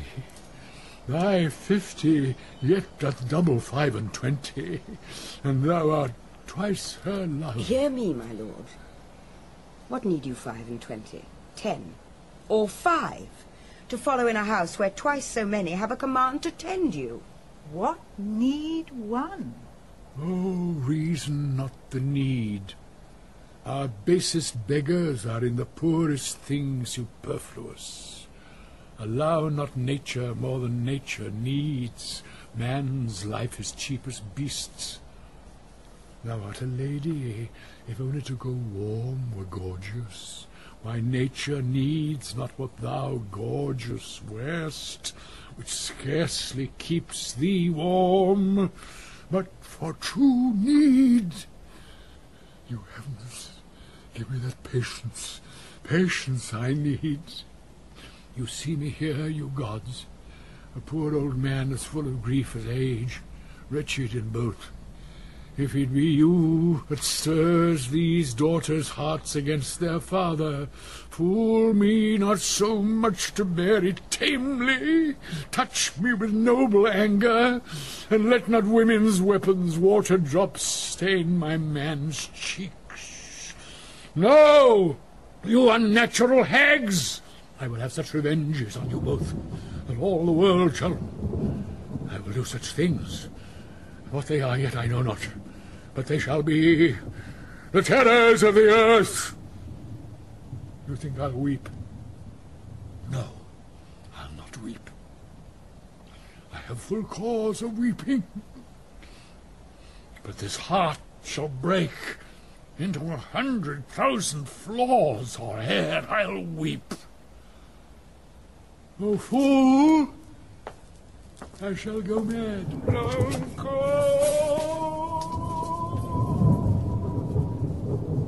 Let us withdraw. 'Twill be a storm. This house is little. The old man and his people cannot be well bestowed. 'Tis his own blame. Hath put himself from rest, and must needs taste his folly. For his particular I'll receive him gladly, but not one follower. So am I purposed. Where is my lord of Gloucester? Follow the old man forth. He is returned. The king is in high rage. Whither is he going? He calls to horse, but will I know not whither. 'Tis best to give him way. He leads himself. My lord, entreat him by no means to stay. Alack, the night comes on, and the high winds do sorely ruffle. For many miles about there's scarce a bush. O sir, to wilful men, the injuries that they themselves procure must be their schoolmasters. Shut up your doors. He is attended with a desperate train, and what they may incense him to, being apt to have his ear abused, wisdom bids fear. Shut up your doors, my lord. 'Tis a wild night. My Regan counsels well. Come out of the storm.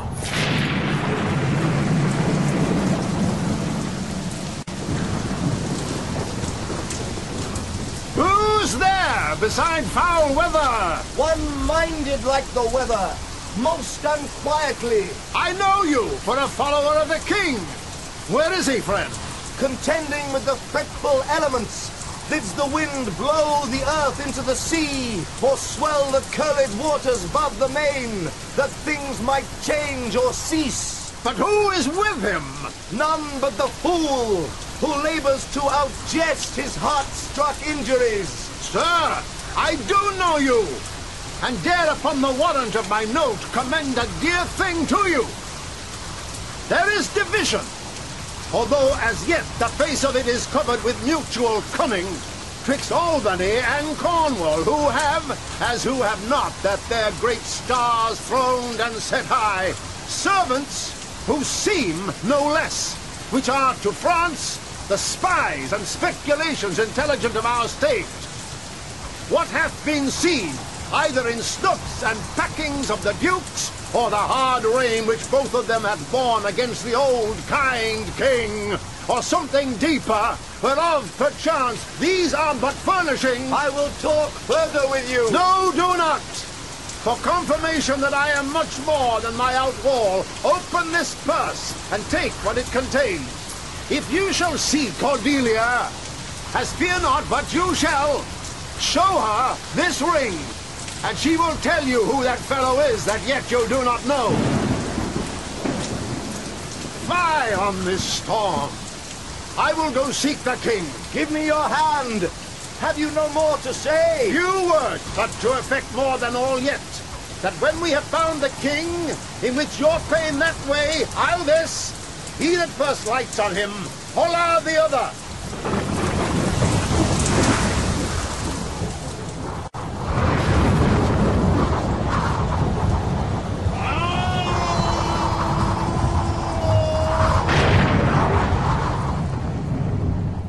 Blow winds and crack your cheeks, Rage, blow!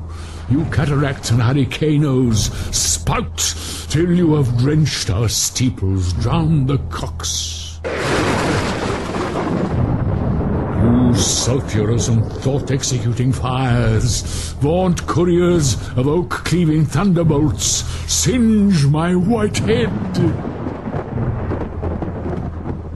And thou, all-shaking thunder, strike flat the thick rotundity of the world. Crack nature's moulds, all germens spill at once that make ingrateful men.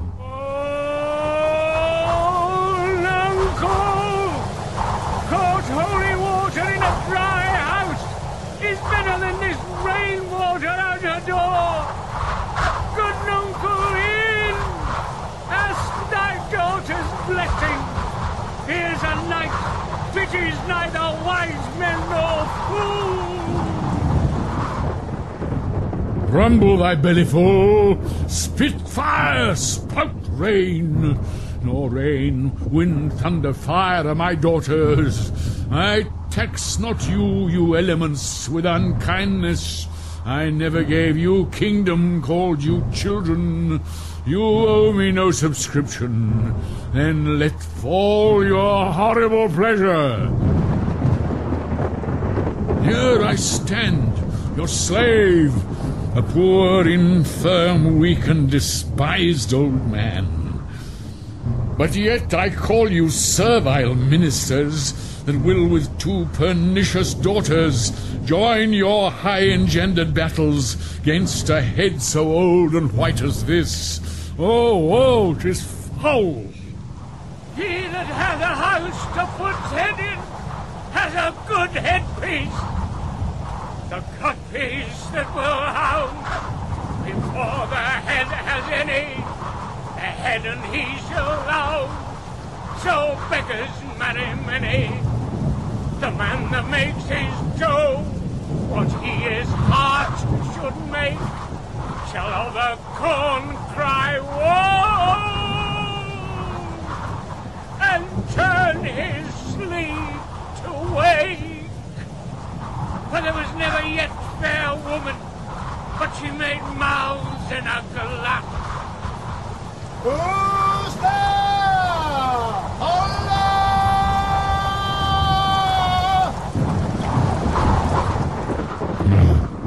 I will be the pattern of all patience. I will say nothing. Who's there? Nay, he is grace and a codpiece. That's a wise man and a fool. Alas, sir, are you here? Things that look night, look not such nights as these. The wrathful skies gallow the very wanderers of the dark and make them keep their caves. Since I was a man, such sheets of fire, such bursts of horrid thunder, such groans of roaring wind and rain I never remember to have heard. Man's nature cannot carry the affliction nor the fear. Let the great gods that keep this dreadful pother o'er our heads find out their enemies now. Tremble, thou wretch, that hast within thee undivulged crimes unwhipped of justice. Hide thee, thou bloody hand, thou perjured, and thou simular of virtue that art incestuous.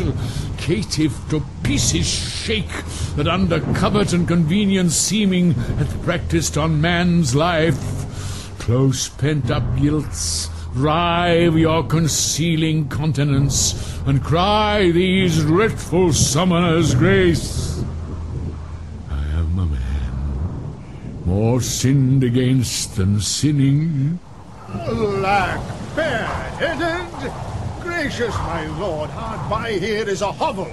Some friendship will it lend you against the tempest. Repose you there, while I, to this hard house more harder than the stones whereof 'tis raised, which even but now demanding after you denied me to come in, return and force their scanted courtesy. My wits begin to turn.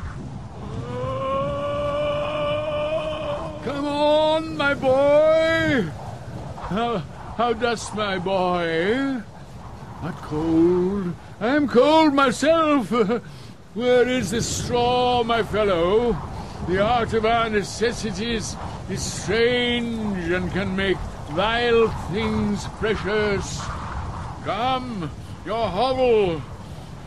Poor fool and knave, I have one part in my heart that's sorry yet for thee. He that has and a little tiny wit with hay, oh, the wind and the rain must make content with his fortunes fit. Though the rain it rains every day. True, boy. Come, friend, bring us to this hovel. Here, my lord. This is a brave night to cool a courtesan. I'll speak a prophecy ere I go. When priests are more in word than matter, when brewers mar their malt with butter, when nobles are their tailors' tutors, no heretics burned, but wenches suitors, then shall the realm of Albion come to great confusion.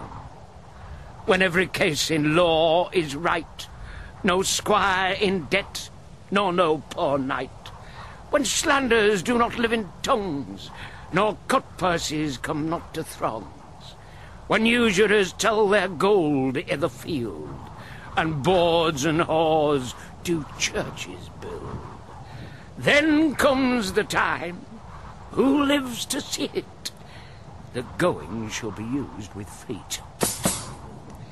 This prophecy Merlin shall make, for I live before his time.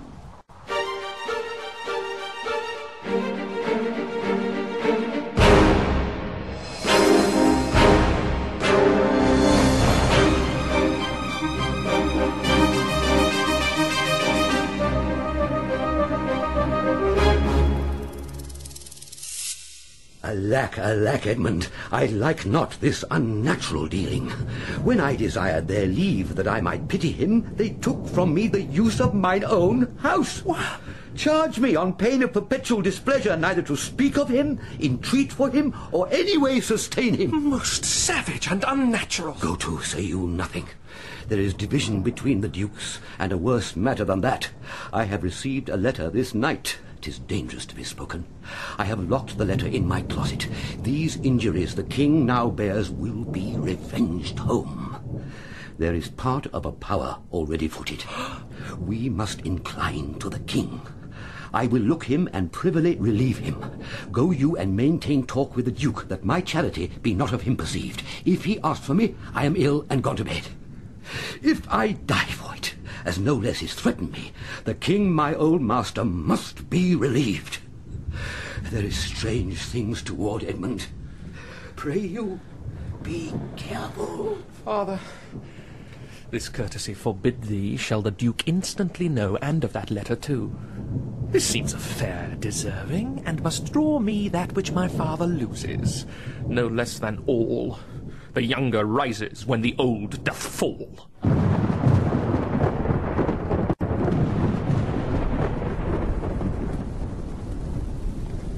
Here is the place, my lord. Good my lord, enter. The tyranny of the open night's too rough for nature to endure. In, uncle, in! Let me alone. Good my lord, enter here. Wilt break my heart? I had rather break mine own. Could my lord enter? Thou think'st 'tis much that this contentious storm invades us to the skin, so 'tis to thee. Where the greater malady is fixed, the lesser is scarce felt. Thou shun a bear, but if thy flight lay toward the roaring sea, thou'dst meet the bear at the mouth. When the mind's free, the body's delicate. This tempest in my mind doth from my senses take all feeling else save what beats there. Filial ingratitude. It's not as if this mouth should tear this hand for lifting food to it. But I will punish home. No, I will weep no more. In such a night to shut me out, pour on I will endure. In such a night as this, O Regan, Goneril, your old kind father, whose frank heart gave all. Oh, that way madness lies. Let me shun that. No more of that. Good my lord, enter here. Prithee, go in thyself. Seek thine own ease. This tempest will not give me leave to ponder on things would hurt me more. But I'll go in. In, boy. Go first. Uncle! O houseless poverty. Nay, get thee in. I'll pray, and then I'll sleep. Poor naked wretches, wheresoe'er you are, that bide the pelting of this pitiless storm, how shall your houseless heads and unfed sides, your looped and windowed raggedness, defend you from seasons such as these? Oh, I have ta'en too little care of this. Take physic, pomp. Expose thyself to feel what riches feel, that thou mayst shake the superflux to them, and show the heavens more just. Ah! Come on in here, Uncle! Father will up! Father will up! Poor Tom! Help me! Help me! Poor Tom! Poor Tom! Give me thy hand. Who's there? Ashby! He says his name's Bod Tom! Tom's a cold! Tom's a cold! What art thou that hast trembled there? Come forth! Away! The foul fiend follows me! Ah! Through the sharp hawthorn blow the winds. Go to thy cold bed and warm thee. If thou give all to thy two daughters, and art come to this... Who gives anything to poor Tom, whom the foul fiend hath led through fire and through flame, through ford and whirlpool, over bog and quagmire, that hath laid knives under his pillow and halters in his pew, set ratsbane by his porridge, made him proud of heart to ride in a bay-trotting horse over 4-inch bridges to course his own shadow for a traitor? Oh, bless thy 5 wits. Tom's a cold. Bless thee from whirlwinds, star blasting and taking. Do poor Tom some charity. The foul fiend vexes. There could I have him now. And there again. And there. As his daughters brought him to this pass, couldst thou save nothing? Wouldst thou give him all? Nay, he reserved a blanket, else we've been all shamed. Now all the plagues that in the pendulous air hang fated o'er men's faults, light on thy daughters. He hath no daughters, sir. Death, traitor! Nothing could have subdued nature to such a lowness but his unkind daughters. Is it the fashion that discarded fathers should have thus little mercy on their flesh? Judicious punishment? 'Twas this flesh begot those pelican daughters. A pillicock sat on a pillicock hill. Halloo, halloo. This cold night will turn us all to fools and madmen. Take heed of the foul fiend. Obey thy parents. Keep thy words justice. Swear not. Commit not with man's sworn spouse. Set not thy sweetheart on proudery. Tom's a cold. What hast thou been? A serving man. Proud in heart and mind, that curled my hair, wore gloves in my cap, served the lust of my mistress's heart, and did the act of darkness with her, swore as many oaths as I spake words, and broke them in the sweet face of heaven. One that slept in the contriving of lust, and waked to do it. Mine love died deeply, dice dearly, and in woman out paramored the Turk. False of heart, light of ear, bloody of hand, hawk in sloth, fox in stealth, wolf in greediness, dog in madness, lion in prey. Let not the creaking of shoes nor the rustling of silks betray thy poor heart to woman. Keep thy foot out of brothels, thy hand out of plackets, thy pen from lenders' books, and defy the foul fiend. Still through the hawthorn blow the cold wind. Say some mund non. Dolphin, my boy, sit up. Let him trot by. What better in a grave than to answer with thy uncovered body this extremity of the skies? Is man no more than this? Consider him well. Thou art the worm, no silk, the beast, no hide, the sheep, no wool, the cat, no perfume. Ah, here's three ons are sophisticated. Thou art the thing itself. Unaccommodated man is no more but such a poor, bare, forked animal as thou art. Off, you lendings! Come, unbutton here. Oh, brethren, uncle, be contented. 'Tis a naughty night to swim in. No little fire in a wild field, but like an old lecher's heart, a small spark. All the rest on's body cold. Look, here comes a walking fire. Who's there? What are you? Oh, this is the foul fiend Flibbertigibbet. He begins at curfew and walks till the first cock. He gives the web and the pin squints the eye, and makes the hare-lip mildews the white wheat and hurts the poor creatures of the earth. Swithin footed frights the wold, met the nightmare and her ninefold, bid her a light and her troth plight, and roint thee, witch, roint thee. How fares your grace? What's he? Who's there? What is you seek? What are you there? Your names? Is it the king? Poor Tom, that eats the swimming frog, the toad, the tadpole, the wall-newt and the water, that in the fury of his heart, when the foul fiend rages, eats cow dung for salads, swallows the old rat and the ditch dog, drinks the green mantle of the standing pool, who is whipped from tithing to tithing, and stock punished and imprisoned, who hath had 3 suits to his bag, 6 shirts to his body, horse to ride and weapon to wear, but mice and rats and such small deer have been Tom's foot for 7 long years. Beware, my follower! Peace! Smulkin! Peace, thou fiend! What? Hath your grace no better company?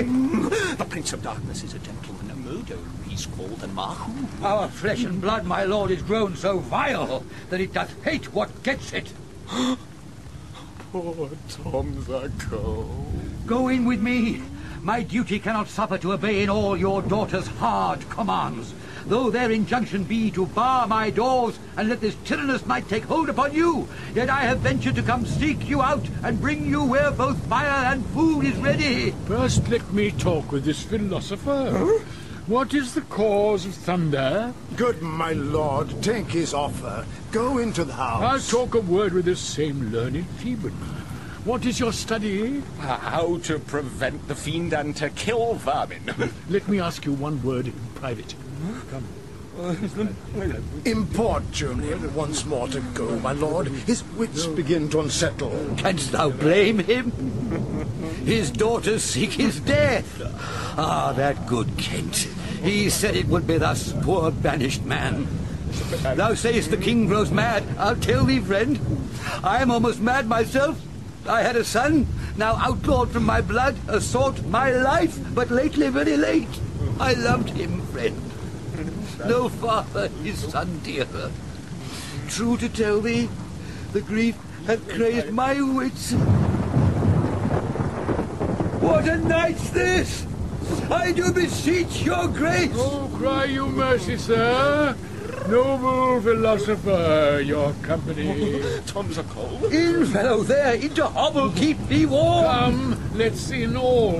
This way, my lord. With him, I will keep still with my philosopher. Good my lord, soothe him. Let him take the fellow. Take him, you on. Sirrah, come on. Go along with us. Come, good Athenian. No words, no words. Hush. Child Roland to the dark tower came. His word was still. By foe and fum, I smell the blood of a British man.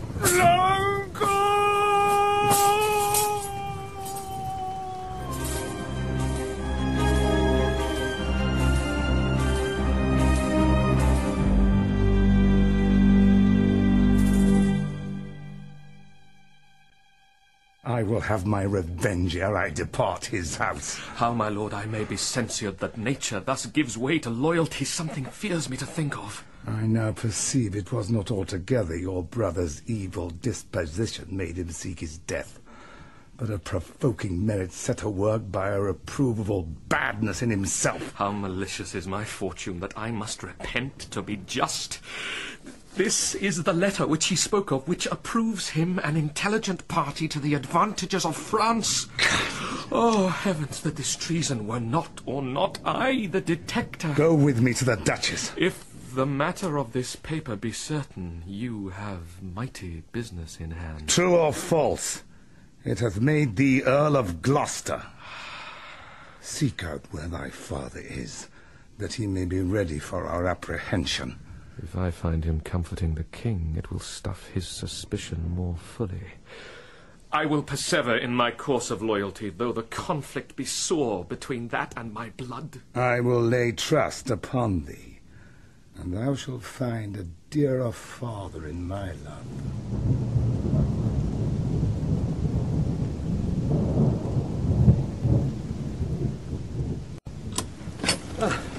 Here is better than the open air. Take it thankfully.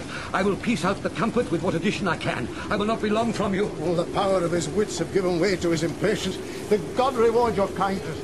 Frateretto calls me and tells me Nero is an angler in the lake of darkness. Pray, innocent, and beware the foul fiend. Prithee, uncle, tell me whether a madman be a gentleman or a yeoman. A king. No, he's a yeoman that has a gentleman to his son. For he's a mad yeoman that sees his son a gentleman before him. To have 1,000 with red burning spits come hissing in upon 'em. Bless thy 5 wits. Oh, pity, sir. Where is the patience now that you so oft have boasted to retain?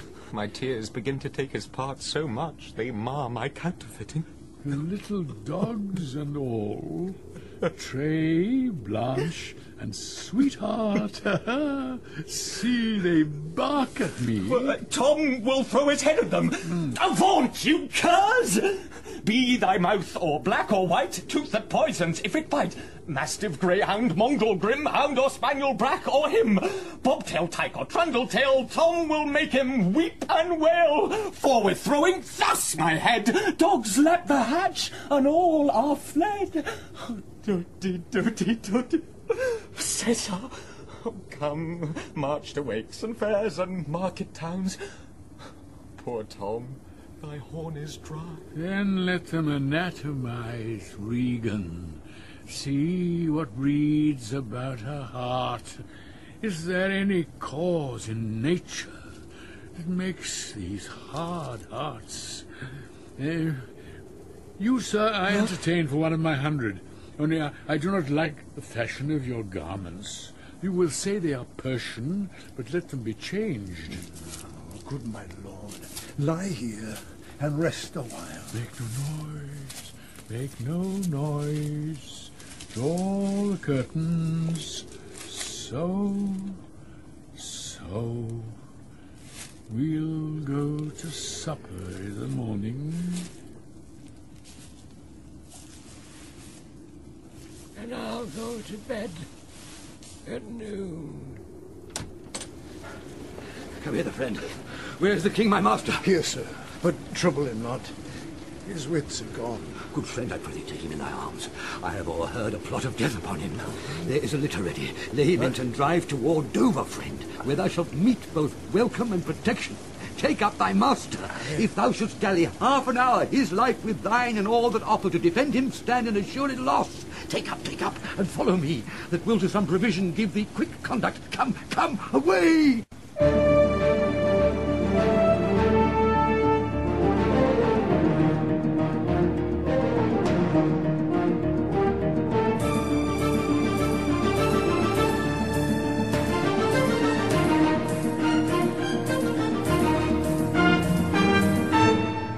sister Goneril, post speedily to my lord your husband.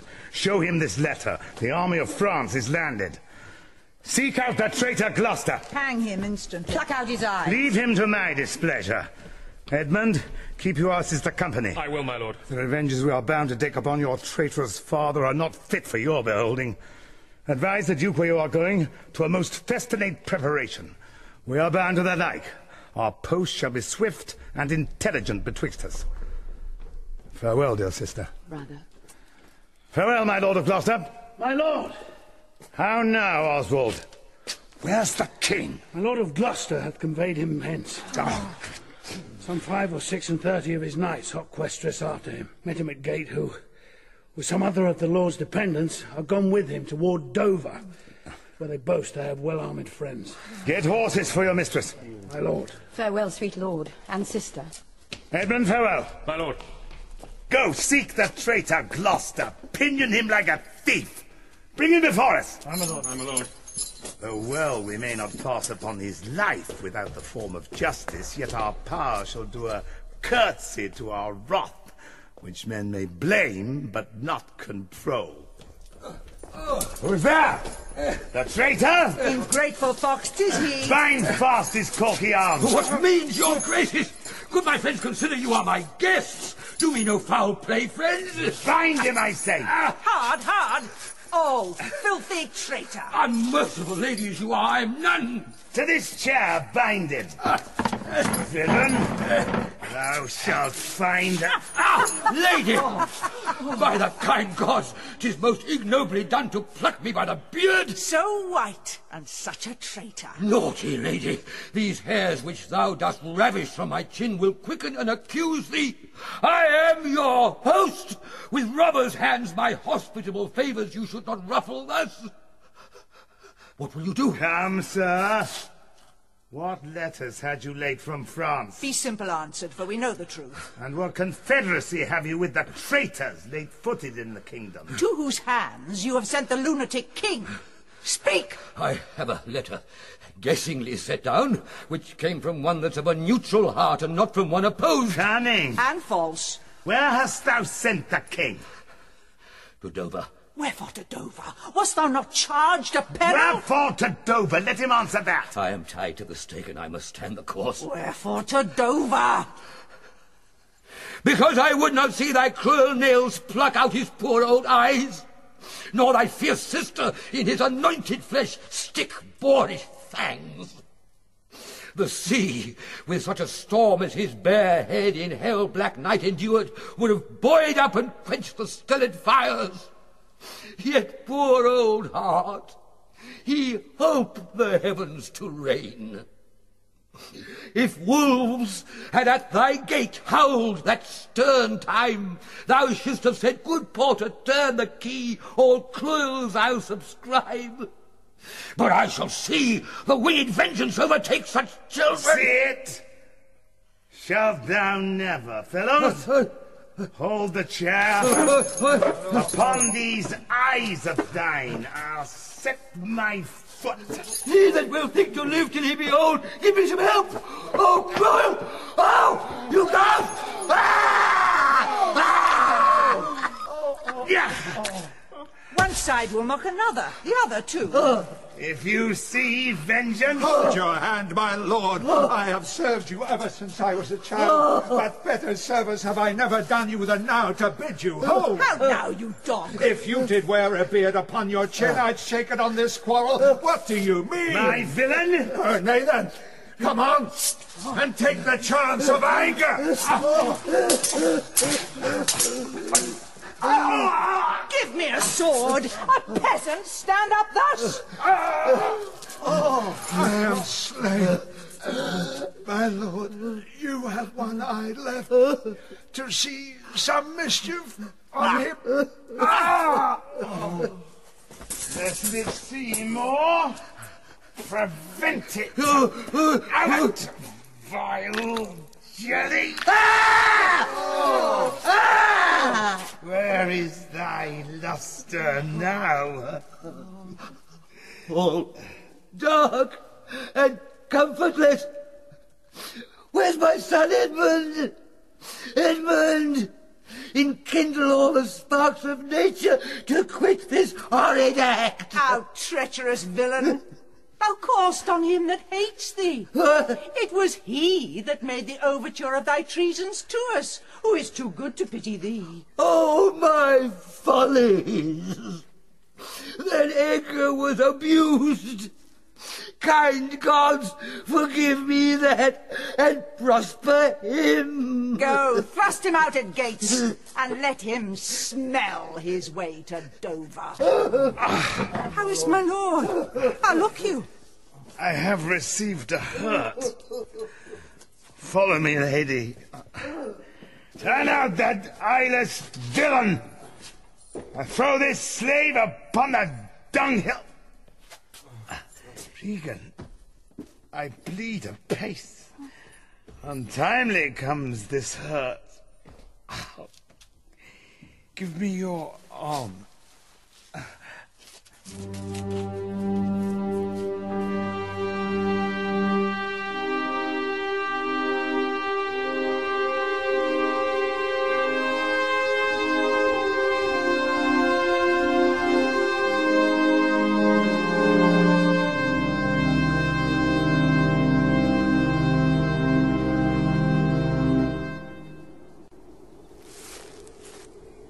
Better thus, and known to be contemned, than still contemned and flattered. To be worst, the lowest and most dejected thing of fortune stands still in esperance, lives not in fear. The lamentable change is from the best, the worst returns to laughter. Welcome, then, thou unsubstantial air that I embrace. The wretch that thou hast blown unto the worst owes nothing to thy blasts. This way, my lord. I thank thee, friend. But who comes here? Oh, my father? Party-eyed? World, world, oh, world. But that thy strange mutations make us hate thee, life would not yield to aid. My good lord, I've been your tenant and your father's tenant these 80 years. Away, get thee away, good friend, be gone. Thy comforts can do me no good at all. Thee they may hurt. Ye cannot see your way. I have no way, and therefore want no eyes. I stumbled when I saw. Full oft 'tis seen our means secure us, and our mere defects prove our commodities. O dear son Edgar,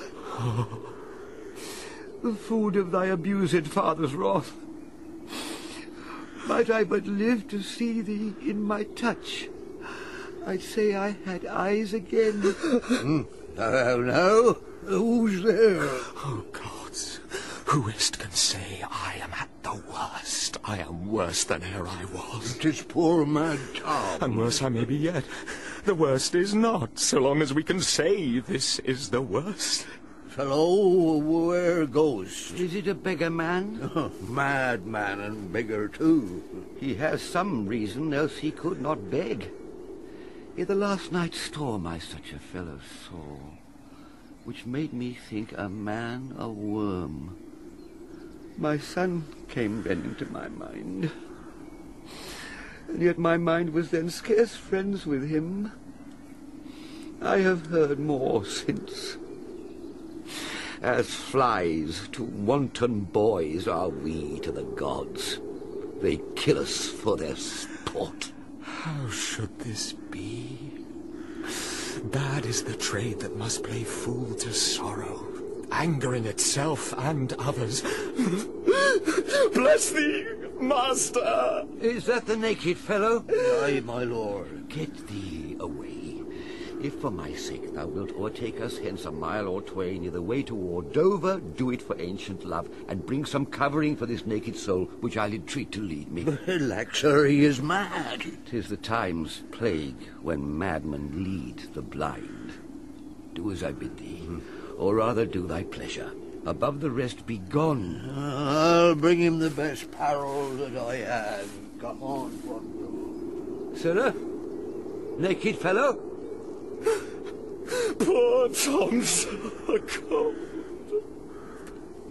I cannot orbit further. Come hither, fellow. And yet I must. Bless thy sweet eyes, they bleed. Knowest thou the way to Dover? Both stile and gate, horseway and footpath.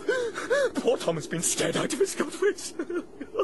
Bless thee, good man's son, from the foul fiend. Here, take this purse, thou whom the heavens' plagues have humbled to all strokes. That I am wretched makes thee the happier. Heavens deal so still. Let the superfluous and lust-dieted man that slaves your ordinance, that will not see because he does not feel your power quickly. So distribution should undo excess, and each man have enough. Dost thou know Dover? I, master? There is a cliff whose high and bending head looks fearfully in the confined deep. Bring me but to the very brim of it, and I'll repair the misery thou dost bear with something rich about me. From that place I shall know leading lead. Give me thy arm. Poor Tom shall lead thee.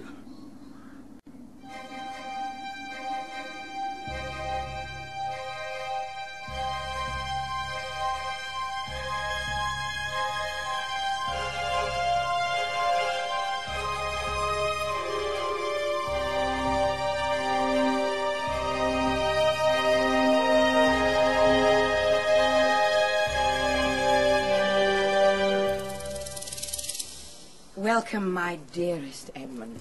Dear lady. I marvel our mild husband not met us on the way. Now, Oswald, where's your master? Madam, within. But never man so changed. I told him of the army that was landed. He smiled at it. I told him you were coming. His answer was the worse. Of Gloucester's treachery and of the loyal service of his son. When I informed him, then he called me sot and told me I'd turned the wrong side out. What most he should dislike seems pleasant to him. What like? Offensive. Then, Edmund, you shall go no further. It is a cowish terror of his spirit that dares not undertake. He'll not feel wrongs which tie him to an answer. Our wishes on the way may prove effects. Back, Edmund, to my brother. Hasten his musters and conduct his powers. I must change names at home and give the distaff into my husband's hands. This trusty servant shall pass between us. Ere long you are like to hear, if you dare venture in your own behalf, a mistress's command. Wear this. Spare speech. Decline your head. This kiss, if it durst speak, would stretch thy spirits up into the air.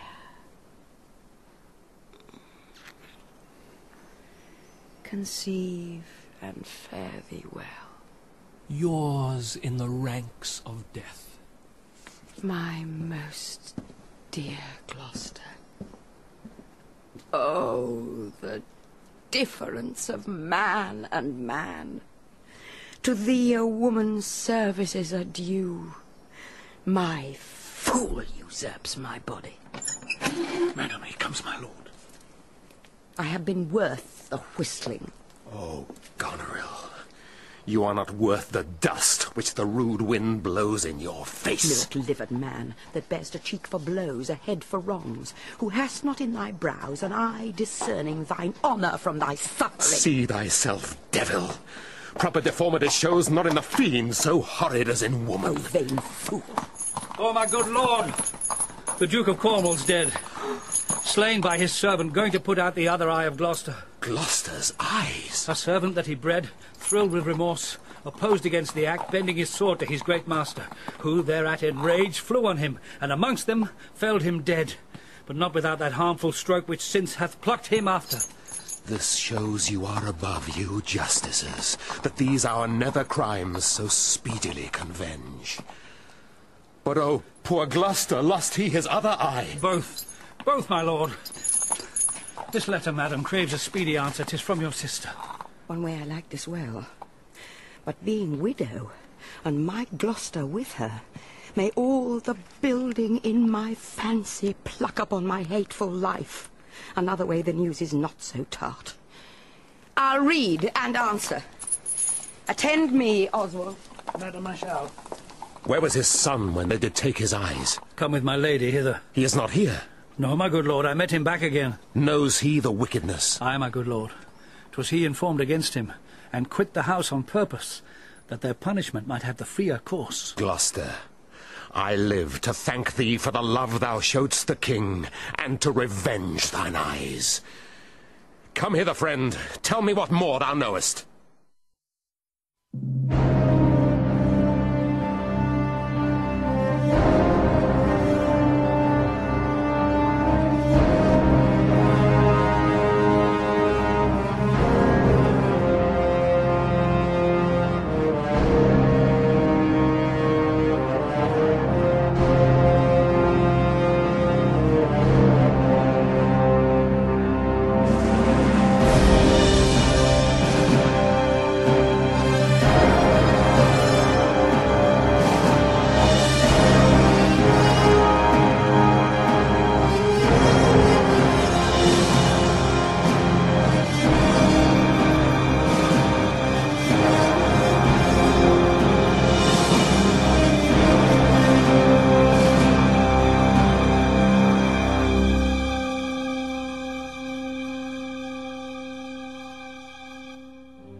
'tis he. Why he was met even now as mad as the vexed sea, singing aloud, crowned with rank fumiter and furrow weeds, with burdocks, hemlock, nettles, cuckoo flowers, darnel, and all the idle weeds that grow in our sustaining corn. A century send forth, search every acre in the high-grown field, and bring him to our eye. Madam. What can man's wisdom in the restoring his bereaved sense? He that helps him take all my outward worth. There is means, madam. Our foster nurse of nature is repose, the which he lacks. That to provoke in him are many simples operative, whose power will close the eye of anguish. All blessed secrets, all you unpublished virtues of the earth, spring with my tears. Be aidant and remediate in the good man's distress. Seek for him, lest his ungoverned rage dissolve the life that wants the means to lead it. News, madam. The British powers are marching hitherward. 'Tis known before. Our preparation stands in expectation of them. Oh, dear father, it is thy business that I go about. Therefore, great France, my mourning and importune tears hath pitied. No blown ambition doth our arms incite, but love, dear love, and our aged father's right. Soon may I hear and see him.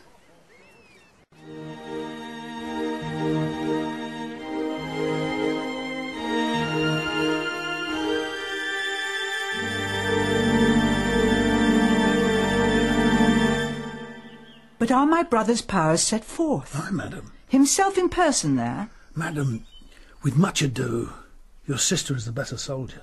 Lord Edmund spake not with your lord at home? No, madam. What might import my sister's letters to him? I know not, lady. Faith, he is posted hence on serious matter. It was great ignorance Gloucester's eyes being out to let him live.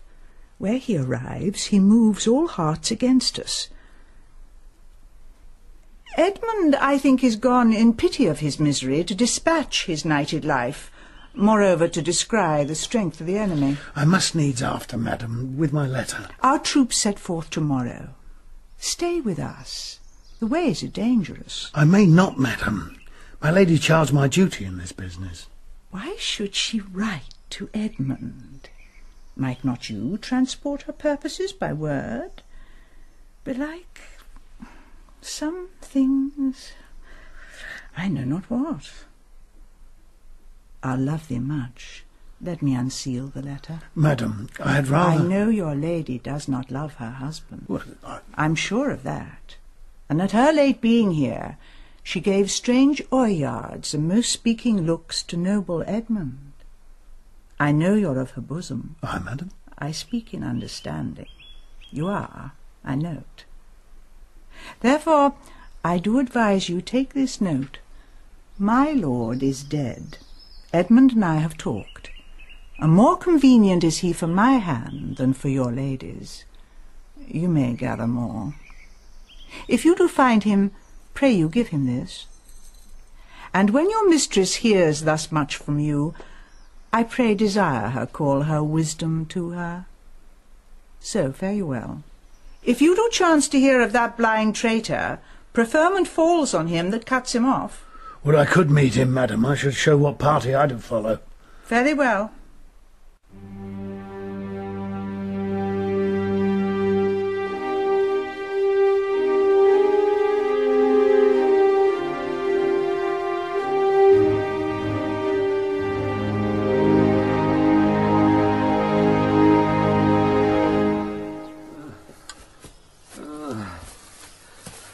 When shall I come to the top of that same hill? You do climb up it now. Look how we labour. Methinks the ground is even. It's horrible steep. Hark. Do you hear the sea? No, truly. Why, then your other senses grow imperfect by your eyes' anguish. So may it be indeed. Methinks thy voice is altered, and thou speakst in better phrase and matter than thou didst. You're much deceived. In nothing am I changed but in my garments. Methinks you're better spoken. Come on, sir. Here's the place. Stand still. How fearful and dizzy 'tis to cast one's eyes so low. The crows and choughs that wing the midway air show scarce so gross as beetles. Halfway down hangs one that gathers samphire. A dreadful trade. Methinks he seems no bigger than his head. The fishermen that walk upon the beach appear likewise. And yon, tall, anchoring bark diminished to her cock. A cock, a boy, almost too small for sight. The murmuring surge that on the unnumbered idle pebble chafes cannot be heard so high. Oh, I'll look no more, lest my brain turn and the deficient sight topple down headlong. Set me where you stand.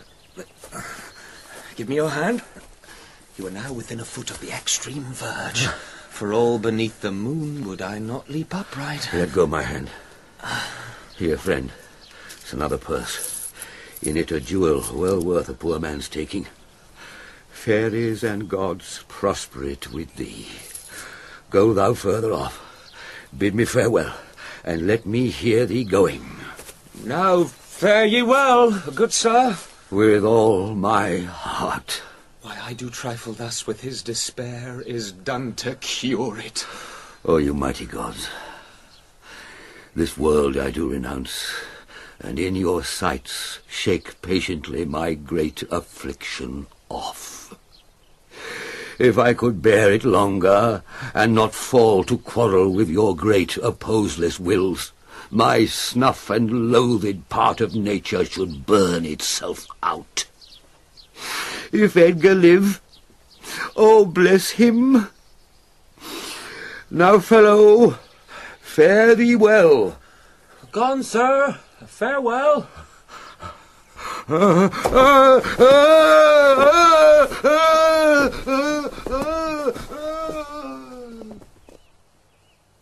And yet I know not how conceit may rob the treasury of life, when life itself yields to the theft. Had he been where he thought, by this had thought been past, alive or dead. Oh, you, sir? A friend? Hear you, sir? Speak! Thus might it pass indeed. Yet he revives. What are you, sir? Away and let me die. Hadst thou been aught but gossamer, feathers, air, so many fathom down, precipitating, thou shivered like an egg. But thou dost breathe, hast heavy substance, bleedst not, speakst, art sound. 10 masts at each make not the altitude which thou wast perpendicularly fell. Oh, thy life's a miracle. Speak yet again. But have I fallen or no? From the dread summit of this chalky bourne. Look up, height. The shrill gorged lark so far cannot be seen or heard. Do but look up. Alack, I have no eyes. Is wretchedness deprived that benefit to end itself by death? 'Twas yet some comfort when misery could beguile the tyrant's rage and frustrate his proud will. Give me your arm. Up, so. Lowest. Feel you your legs? You stand. Too well, too well. This is above all strangeness. Upon the crown of the cliff, what thing was that which parted from you? A poor unfortunate beggar. As I stood here below, methought his eyes were 2 full moons. He had 1,000 noses, horns whelped and waved like the enriched sea. It was some fiend. Therefore, thou happy father, think that the clearest gods, who make them honours of men's impossibilities, have preserved thee. I do remember now. Henceforth I'll bear affliction till it do cry out itself, enough, enough, and die. That thing you speak of, I took it for a man. Often 'twould say, the fiend, the fiend. He led me to that place. Bear free and patient thoughts. No. But who comes here? Oh, the safer sense will ne'er accommodate his master thus. No, they cannot touch me for quining. I am the king himself. Oh, thou sight-piercing sight. Nature's above art in that respect. There's your press money. That fellow handles his bow like a crow-keeper. Draw me a clothier's yard. Look, a mouse. Piece. This piece of toasted cheese will do it. There's my gauntlet. I'll prove it on a giant. Bring up the brown bills. Oh, well flown bird, i' the clout. Give the word. Sweet marjoram. Pass. Sire. I know that voice. Ah, Goneril with a white beard. They flattered me like a dog, and told me I had the white hairs in my beard ere the black ones were there. To say aye and no to everything that I said, aye and no too, was no good divinity. When the rain came to wet me once, and the wind to make me chatter, when the thunder would not peace at my bidding, there I found 'em, there I smelt 'em out. Go to, they are not men of their words. They told me I was everything. 'Tis a lie. I am not ague-proof. The trick of that voice I do well remember. Is not the king? Aye, every inch a king. My liege. When I do stare, see how the subject quakes. I pardon that man's life. What was thy cause? Adultery? Thou shalt not die. Die for adultery? No. The wren goes to it, and the small gilded fly doth lecher in my sight. Let copulation thrive! For Gloucester's bastard son was kinder to his father than my daughters got 'tween the lawful sheets. Tout luxury pell-mell, for I lack soldiers. Behold yon simpering dame, whose face between her forks presages snow, that minces virtue, and does shake the head to hear of pleasure's name. The fichu nor the soiled horse goes to it with a more riotous appetite. Down from the waist their centaurs, though women all above, but to the girdle do the gods inherit. Beneath is all the fiends. There's hell, there's darkness, there's the sulphurous pit, burning, scalding stench, consumption. Fie, pah. Give me an ounce of civet, good apothecary. Sweeten my imagination. There's money for thee. Oh, let me kiss that hand. Let me wipe it first. It smells of mortality. O ruined piece of nature, this great world shall so wear out to naught. Dost thou know me? I remember thine eyes well enough. Dost thou squinny at me? No, do thy worst, blind Cupid, I'll not love. Read thou this challenge, marked by the penning of it. Were all thy letters suns I could not see. I would not take this from report. It is, and my heart breaks at it. Read. What? With the case of eyes? Oh, are you there with me? No eyes in your head, nor no money in your purse. Your eyes are in a heavy case, your purse in a light. Yet you see how this world goes. I see it feelingly. What, art mad? A man may see how this world goes with no eyes. Look with thine ears. See how yon justice rails upon yon simple thief. Hark in thine ear. Change places, and handy-dandy, which is the justice, which is the thief. Thou hast seen a farmer's dog bark at a beggar? Aye, sir. And the creature run from the cur? There thou mightst behold the great image of authority. A dog's obeyed in office. Thou rascal beadle, hold thy bloody hand. Why dost thou lash that whore? Strip thine own back. Thou hotly lusts to use her in that kind for which thou whipst her. The usurer hangs the cozener. Through tattered clothes great vices do appear. Robes and furred gowns hide all. Plates sin with gold, and the strong lance of justice hurtless breaks. Arm it in rags, a pygmy's straw does pierce it. None does offend, none, I say, none. I'll able them. Take that of me, my friend, who have the power to seal the accuser's lips. Get thee glass eyes, and like a scurvy politician seem to see the things thou dost not. Now, pull off my boots! Harder, so. Oh, matter and impertinency mixed. Reason in madness. If thou wilt weep my fortunes, take my eyes. I know thee well enough, thy name is Gloucester. Thou must be patient. He came crying hither. Thou knowest the first time that we smell the air, we wail and cry. I will preach to thee, mark. Alack the day. When we are born, we cry that we are come to this great stage of fools. This a good block. It were a delicate stratagem to shoe a troop of horse with felt. I'll put it in proof. And when I've stolen upon these son-in-laws, then kill. He is. Lay hand upon him. Sir, your most dear daughter. No rescue? What, a prisoner?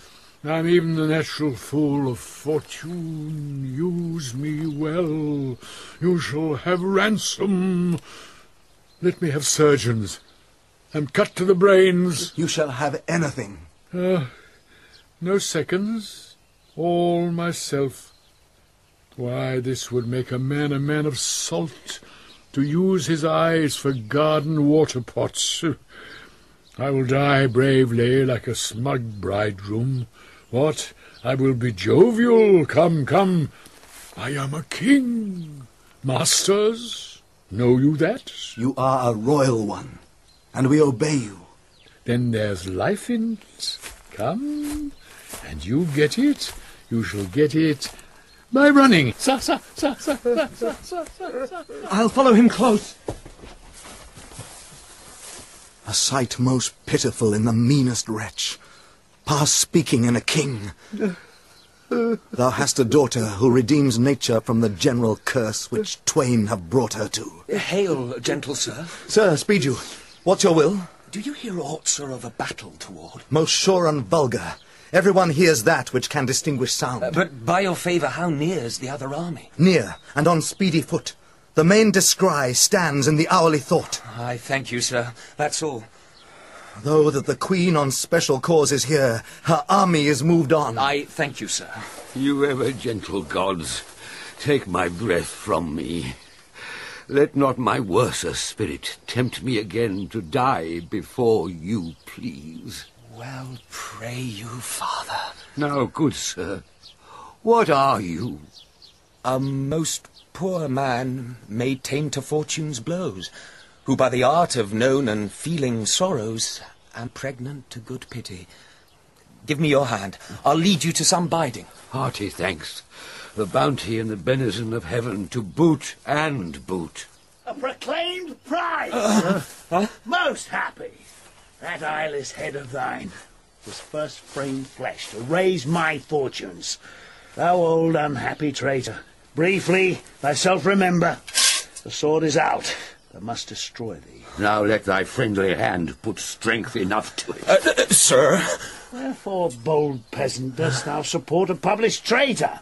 Hence, lest that the infection of his fortune take like hold on thee. Let go of his arm. Shall not let go, sir, without further occasion. Let go, slave, or thou diest. Good gentleman, go your gait and let poor folk pass.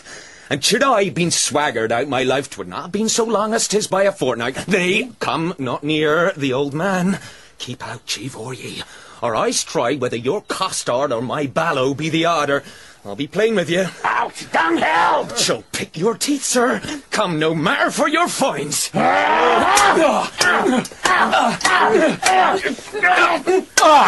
Now.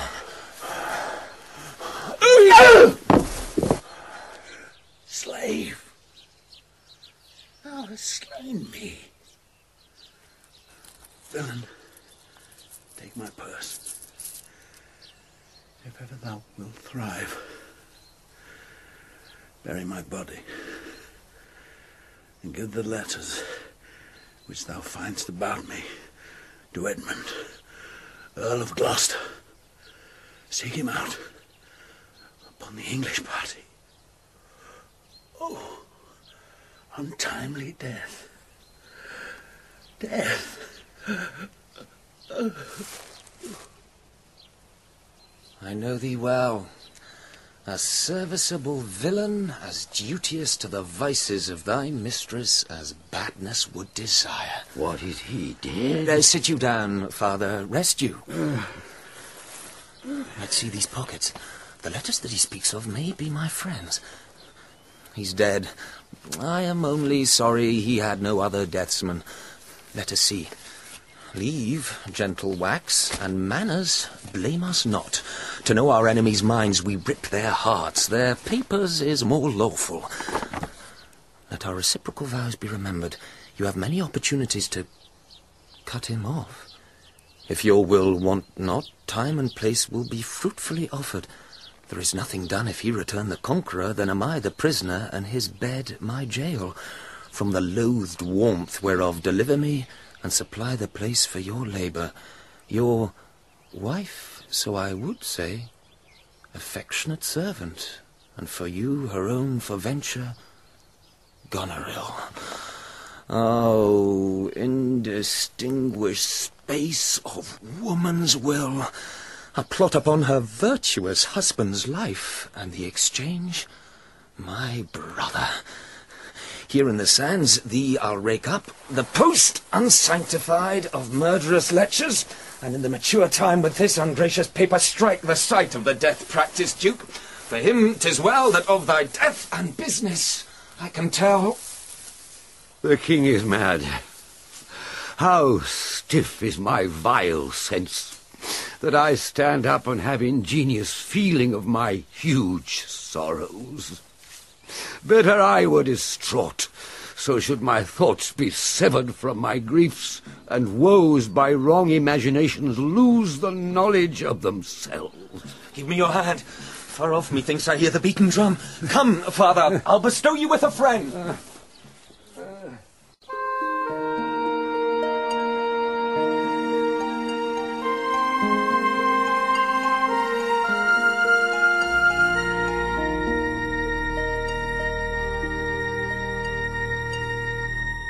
O thou good Kent, how shall I live and work to match thy goodness? My life will be too short, and every measure fail me. To be acknowledged, madam, is o'erpaid. All my reports go with the modest truth, nor more nor clipped, but so. Be better suited.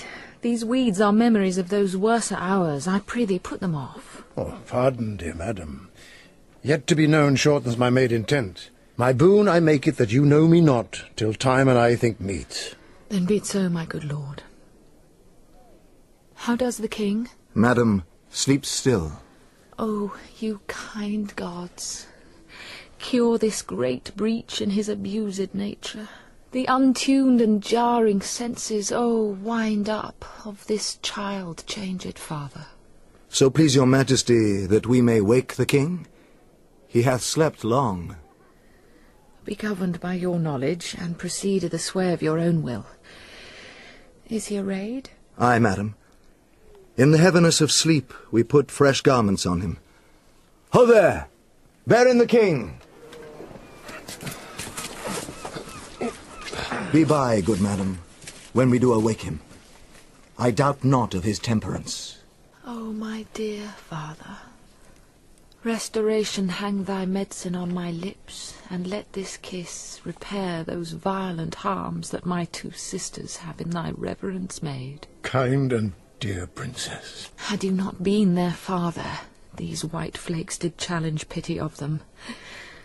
Was this a face to be opposed against the warring winds?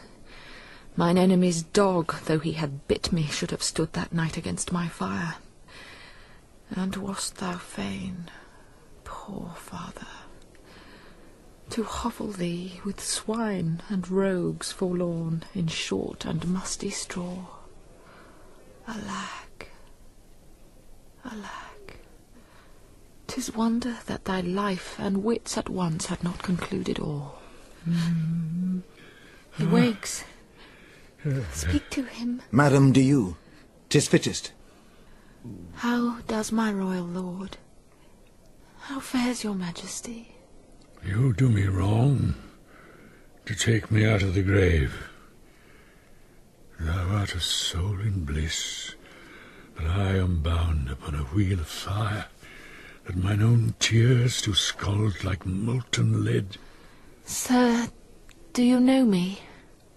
You are a spirit, I know. Where did you die? Still far wide. He's scarce awake. Let him alone a while. Where have I been? Where am I? Fair daylight. I am mightily abused. I should even die with pity to see another thus. I know not what to say. I will not swear. These are my hands. Let's see. I feel this pinprick. Would I were assured of my condition. Oh, look upon me, sir, and hold your hands in benediction o'er me. You must not kneel. Pray, do not mock. I am a very foolish, fond old man. 80 and upward, not an hour more nor less. And to deal plainly, I fear I am not in my perfect mind. Methinks I should know you, and know this man. My lord. Yet I am doubtful, for I am mainly ignorant what place this is, and all the skill I have remembers not these garments, nor I know not where I did lodge last night. Do not laugh at me, for as I am a man, I think this lady to be my child, Cordelia. And so I am. Be your tears wet? Yes, faith.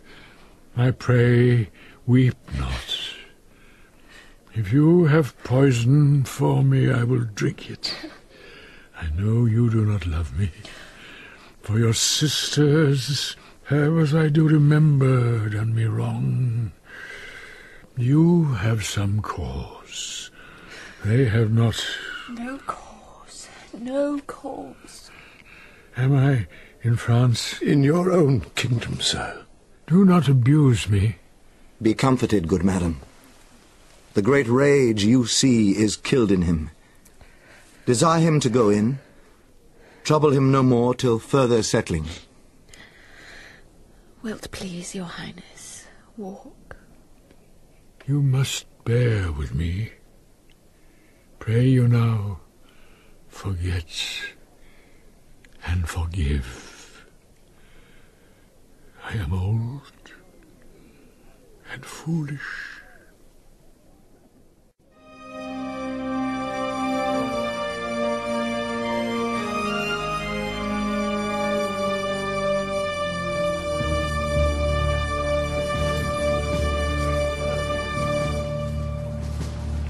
Know of the Duke if his last purpose hold, or whether since he is advised by aught to change the course. He's full of abdication and self-reproving. Bring his constant pleasure. Our sister's man is certainly miscarried. 'Tis to be doubted, madam. Now, sweet lord, you know the goodness I intend upon you. Tell me but truly, but then speak the truth. Do you not love my sister? In honour, love. But have you never found my brother's way to the forfended place? No, by mine honour, madam. I never shall endure her. Dear my lord, be not familiar with her. Fear me not.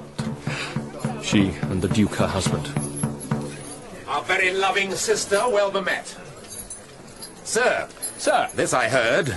The king is come to his daughter, with others whom the rigour of our state forced to cry out. Why is this reason? Combined together against the enemy, for these domestic and particular broils are not the question here. Let's then determine with the ensign of war on our proceedings. Sister, you'll go with us. No. 'Tis most convenient. Pray, go with us. Oh, I know the riddle. I will go. If e'er your grace had speech with man so poor, hear me one word. We wait upon your lordship. I'll overtake you. Speak. Before you fight the battle, ope this letter. If you have victory, let the trumpet sound for him that brought it. Wretched though I seem, I can produce a champion that will prove what is avouched there. If you miscarry, your business of the world hath so an end, and machination ceases. Fortune love you. Stay till I have read the letter. I was forbid it. When time shall serve, let but the herald cry, and I'll appear again. Why, fare thee well. I will o'erlook thy paper. The enemy's in view. Draw up your powers. Here is the guess of their true strength and forces by diligent discovery. But your haste is now urged on you. We will greet the time. To both these sisters have I sworn my love, each jealous of the other as the stung are of the adder. Which of them shall I take? Both, one, or neither? Neither can be enjoyed if both remain alive. To take the widow exasperates, makes mad her sister Goneril. And hardly shall I carry out my side, her husband being alive. Now then, we'll use his countenance for the battle, which, being done, let her who would be rid of him devise his speedy taking off. As for the mercy which he intends to Lear and to Cordelia, the battle done, and they within our power, shall never see his pardon. For my state stands on me to defend, not to debate.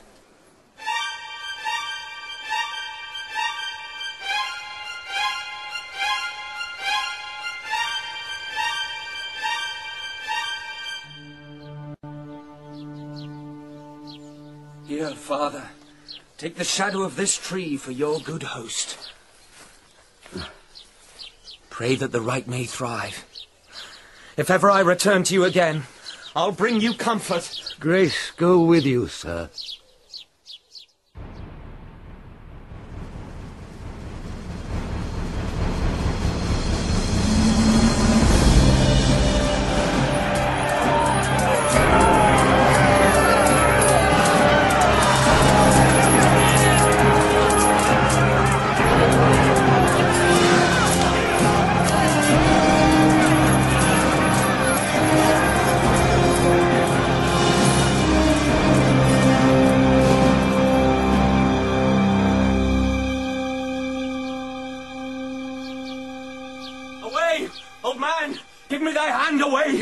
King Lear hath lost, he and his daughter ta'en.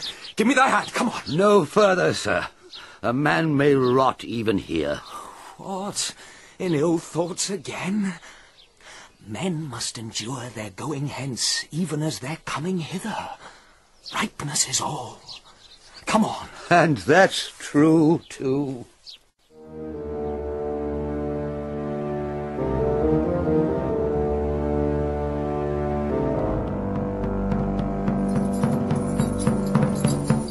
Some officers take them away. Good guard, until their greater pleasures first be known, that are to censure them. We are not the first who with best meaning have incurred the worst. For thee, oppressed king, I am cast down. Myself could else outfrown false fortune's frown. Shall we not see these daughters and these sisters? No. Come, let's away to prison. We two alone will sing like birds of the cage. When thou dost ask me blessing, I'll kneel down and ask of thee forgiveness. So we'll live, and pray and sing, and tell old tales, and laugh at gilded butterflies, and hear poor rogues talk of court news, And we'll talk with them too, who loses and who wins, who's in, who's out, and take upon us the mystery of things as if we were God's spies. And we'll wear out in a walled prison packs and sects of great ones that ebb and flow by the moon. Take them away. Upon such sacrifices, my Cordelia, the gods themselves throw incense. Have I caught thee? He that parts us shall bring a brand from heaven and fire us hence like foxes. Wipe thine eyes. The good years shall devour them flesh and fell ere they shall make us weep. We'll see 'em starve thirst. Come. Come hither, Captain. Sir. Hark. Take thou this note. Go, follow them to prison. One step I have advanced thee. If thou dost as this instructs thee, thou dost make thy way to noble fortunes. Know thou this, that men are as the time is. To be tender-minded does not become a sword. Thy great employment will not bear question. Either say thou'lt do it, or thrive by other means. I'll do it, my lord. About it, and right happy when thou'st done. Mark, I say instantly, and carry it so as I have set it down. I cannot draw a cart, nor eat dried oats. If it be man's work, I'll do it.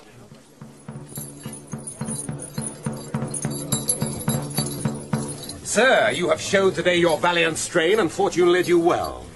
You have the captives who were the opposites of this day's strife. I do require them of you, so to use them, as we shall find their merits and our safety may equally determine. Sir, I thought it fit to send the old and miserable king to some retention and appointed guard, whose age had charms in it, whose title more, to pluck the common bosom on his side, and turn our impressed lances in our eyes, which do command them. With him I sent the queen, my reason all the same. And they are ready, tomorrow or at further space, to appear where you shall hold your session. Sir, by your patience, I hold you but a subject of this war, not as a brother. That's as we list to grace him. Methinks our pleasure might have been demanded ere you had spoke so far. He led our powers, bore the commission of my place and person, the which immediacy may well stand up and call itself your brother. Not so hot. In his own grace he doth exalt himself more than in your addition. In my rights, by me invested, he compeers the best. That were the most if he should husband you. Jesters do oft prove prophets. Hola, hola! That eye that told you so looked but a squint. Lady, I am not well, else I should answer from a full-flowing stomach. Noble Gloucester, take thou my soldiers, prisoners, patrimony. Dispose of them of me. The walls is thine.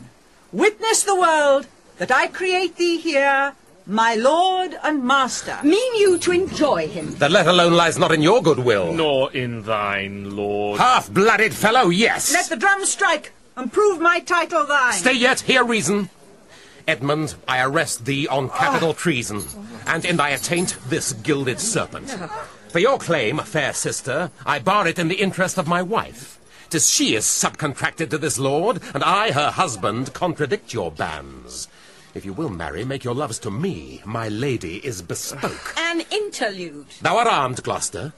Let the trumpet sound. If none appear to prove upon thy person thy heinous manifest and many treasons, there is my pledge. I'll make it on thy heart, ere I taste bread. Thou art in nothing less than I have here proclaimed thee. Sick, oh, sick. If not, I'll ne'er trust medicine.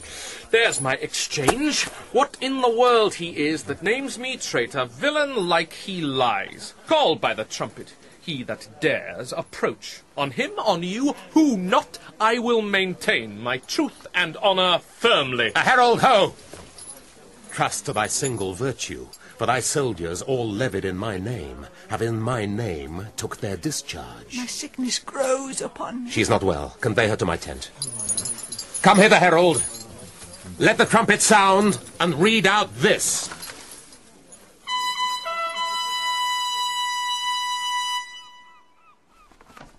If any man of quality or degree within the lists of the army will maintain upon Edmund, supposed Earl of Gloucester, that he is a manifold traitor, let him appear by the third sound of the trumpet. He is bold in his defence.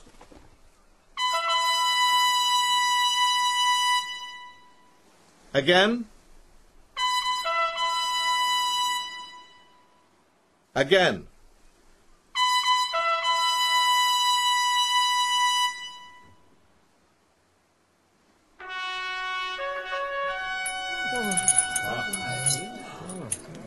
Ask him his purposes, why he appears upon this call of the trumpet. What are you? Your name, your quality, and why you answer this present summons. No, my name is lost. By treason's tooth bare gnawn and canker bit. Yet am I noble as the adversary I come to cope. Which is that adversary? What's he that speaks for Edmund, Earl of Gloucester? Himself. What sayest thou to him? Draw thy sword, that if my speech offend a noble heart, thy arm may do thee justice. Here is mine. Behold, it is the privilege of mine honour, my oath, and my profession. I protest, maugre thy strength place youth and eminence, despite thy victor sword and far new fortune, thy valour and thy heart, thou art a traitor. False to thy gods, thy brother, and thy father, conspirant against this high illustrious prince, and from the extremest upward of thy head to the descent and dust below thy foot, a most toad-spotted traitor. Say thou no, this sword, this arm, and my best spirits are bent to prove upon thy heart, whereto I speak, thou liest. In wisdom I should ask thy name, but since thy outside looks so fair and warlike, and that thy tongue, some say, of breeding breathes, what safe and nicely I might well demand by rule of knighthood, I disdain and spurn. Back do I toss those treasons to thy head, with the hell-hated lie all whelm thy heart, which, for they yet glance by and scarcely bruise, this sword of mine shall give them instant way where they shall rest for ever. Trumpets, speak!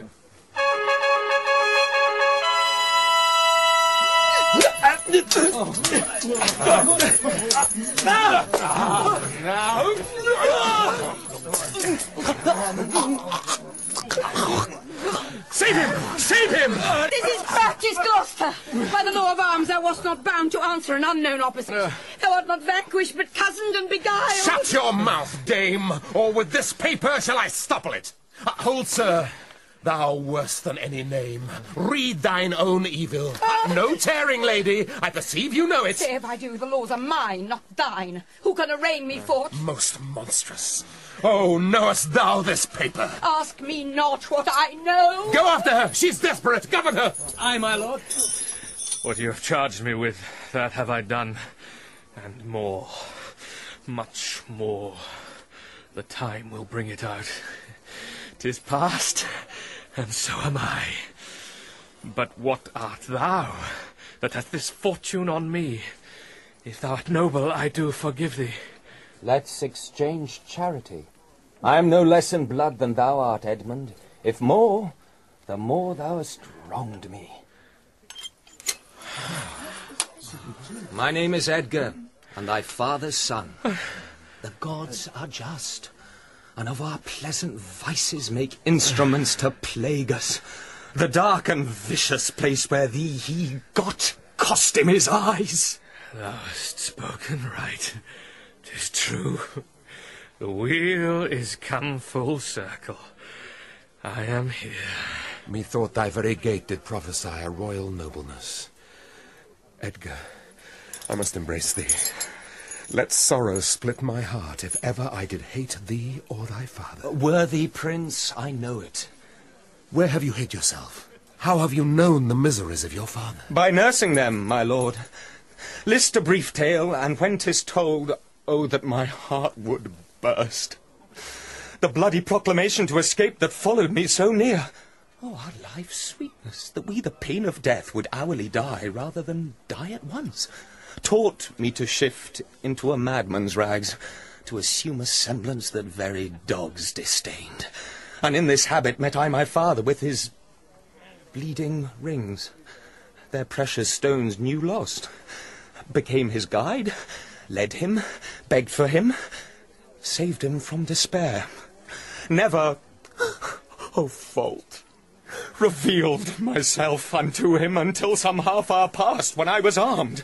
Not sure, though hoping of this good success, I asked his blessing, and from first to last told him our pilgrimage.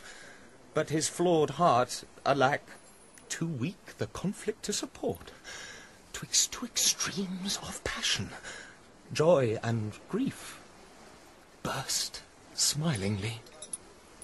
This speech of yours hath moved me, and shall perchance do good. But speak you on.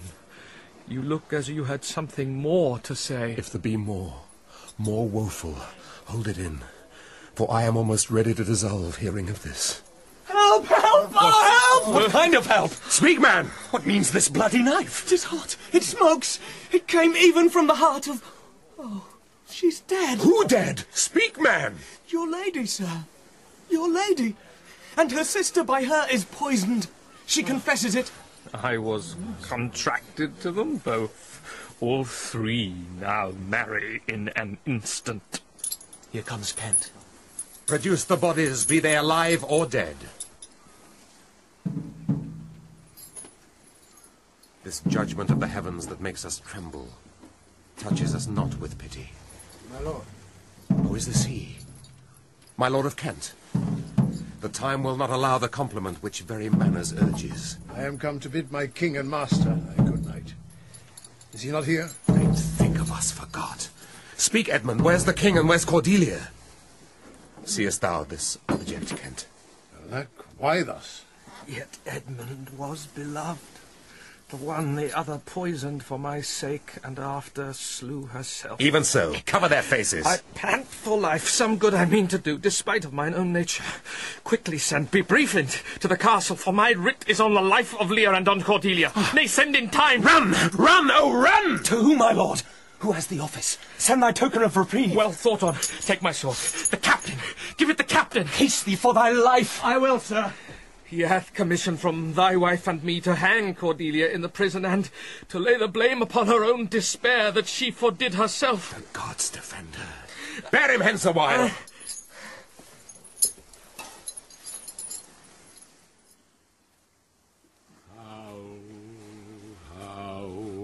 How?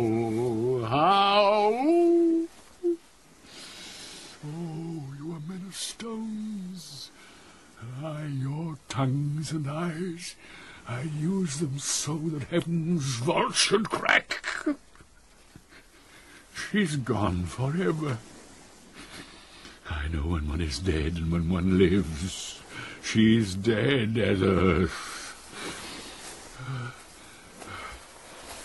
Lend me a looking-glass.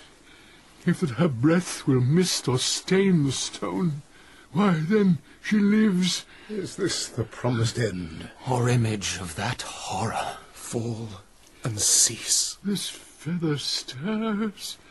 She lives. If it be so, it is a chance which doth redeem all sorrows that ever I have felt. Oh, my good master. Prithee away. 'Tis noble Kent, your friend. A plague upon you murderers, traitors all. I might have saved her. Now she's gone forever. Cordelia, Cordelia, stay a little. Huh? What is thou sayest? Her voice was ever soft, gentle and low, an excellent thing in woman. I killed the slave that was a-hanging me. 'Tis true, my lords, he did. Did I not, fellow? Yeah. I've seen the day with my good biting falchion I could have made them skip. I am old now, and these same crosses spoiled me. Who are you? Mine eyes are not of the best. I'll tell you straight. If fortune brag of two she loved and hated, one of them we behold. This a dull sight. Are you not Kent? The same. Your servant, Kent. Where is your servant, Caius? He's a good fellow, I can tell you that. He'll strike, and quickly too. He's dead and rotten. No, my good lord, I am the very man. I'll see that straight. That from your first of difference and decay have followed your sad steps. You are welcome hither. Nor no man else. All's cheerless, dark and deadly. Your eldest daughters have fordone themselves and desperately are dead. Aye, so I think. He knows not what he says, and vain is it that we present us to him. Very bootless. Edmund is dead, my lord. That's but a trifle here. You lords and noble friends know our intent. What comfort to this great decay may come shall be applied. For us, we will resign during the life of this old majesty to him our absolute power. You earls of Kent and Gloucester, to your rights, with boot and such addition as your honours have more than merited. All friends shall taste the wages of their virtue, and all foes the cup of their deservings. Oh, see, see. And my poor fool is hanged. No life. Why should a dog, a horse, a rat have life? And thou no breath at all. Thou'lt come no more. Never, never, never, never, never. Pray you. Undo this button. Thank you, sir. Do you see this? Look on her. Look, her lips. Look there. Look there.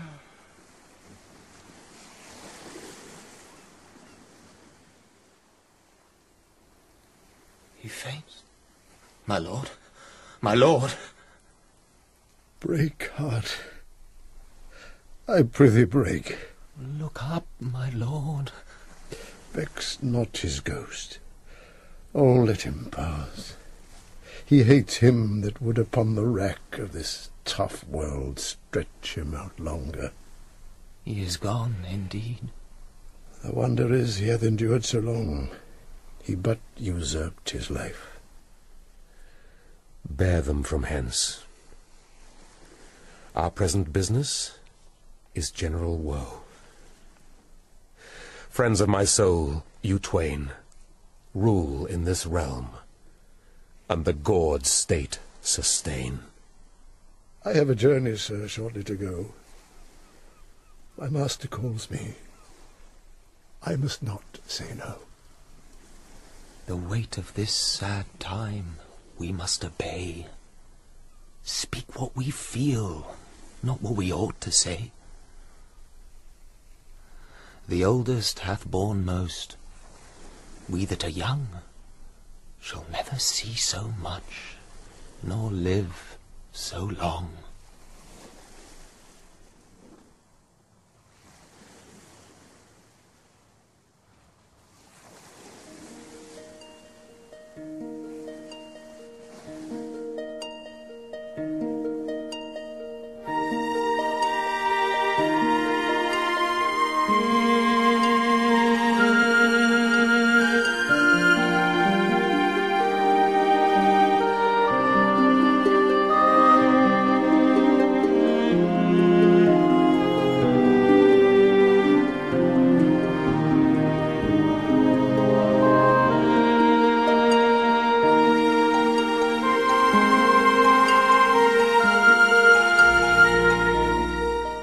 John Gielgud was King Lear in The Tragedy of King Lear by William Shakespeare. In order of appearance, Keith Michel played the Earl of Kent, Richard Briers the Earl of Gloucester, Kenneth Branagh, Edmund, Judi Dench, Goneril, Emma Thompson, Cordelia, Eileen Atkins, Regan, John Shrapnel, the Duke of Albany, Robert Stevens, the Duke of Cornwall, Denis Quilley, the Duke of Burgundy, Derek Jacobi, the King of France, Iain Glen, Edgar, Bod Hoskins, Oswald, Simon Russell Beale, a knight, Michael Williams, the Fool, Nicholas Grace, the First Gentleman, Sam Dastor, Curran and the Captain, Harry Taub, the Servant, Maurice Denham, the Old Man, Bernard Cribbins, the First Messenger, Matthew Morgan, the Second Gentleman, Nicholas Bolton, the Second Messenger, and Peter Hall, the Herald. The incidental music was composed by Patrick Doyle and realised by Patrick Doyle and John Powell. The textual advisor was Dr. Russell Jackson. Technical presentation by Wilfredo Acosta, assisted by Colin Guthrie, Michael Etherden and Charlotte Hume. The play was co-produced by Kenneth Branagh and Glyn Dearman, and directed by Glyn Dearman.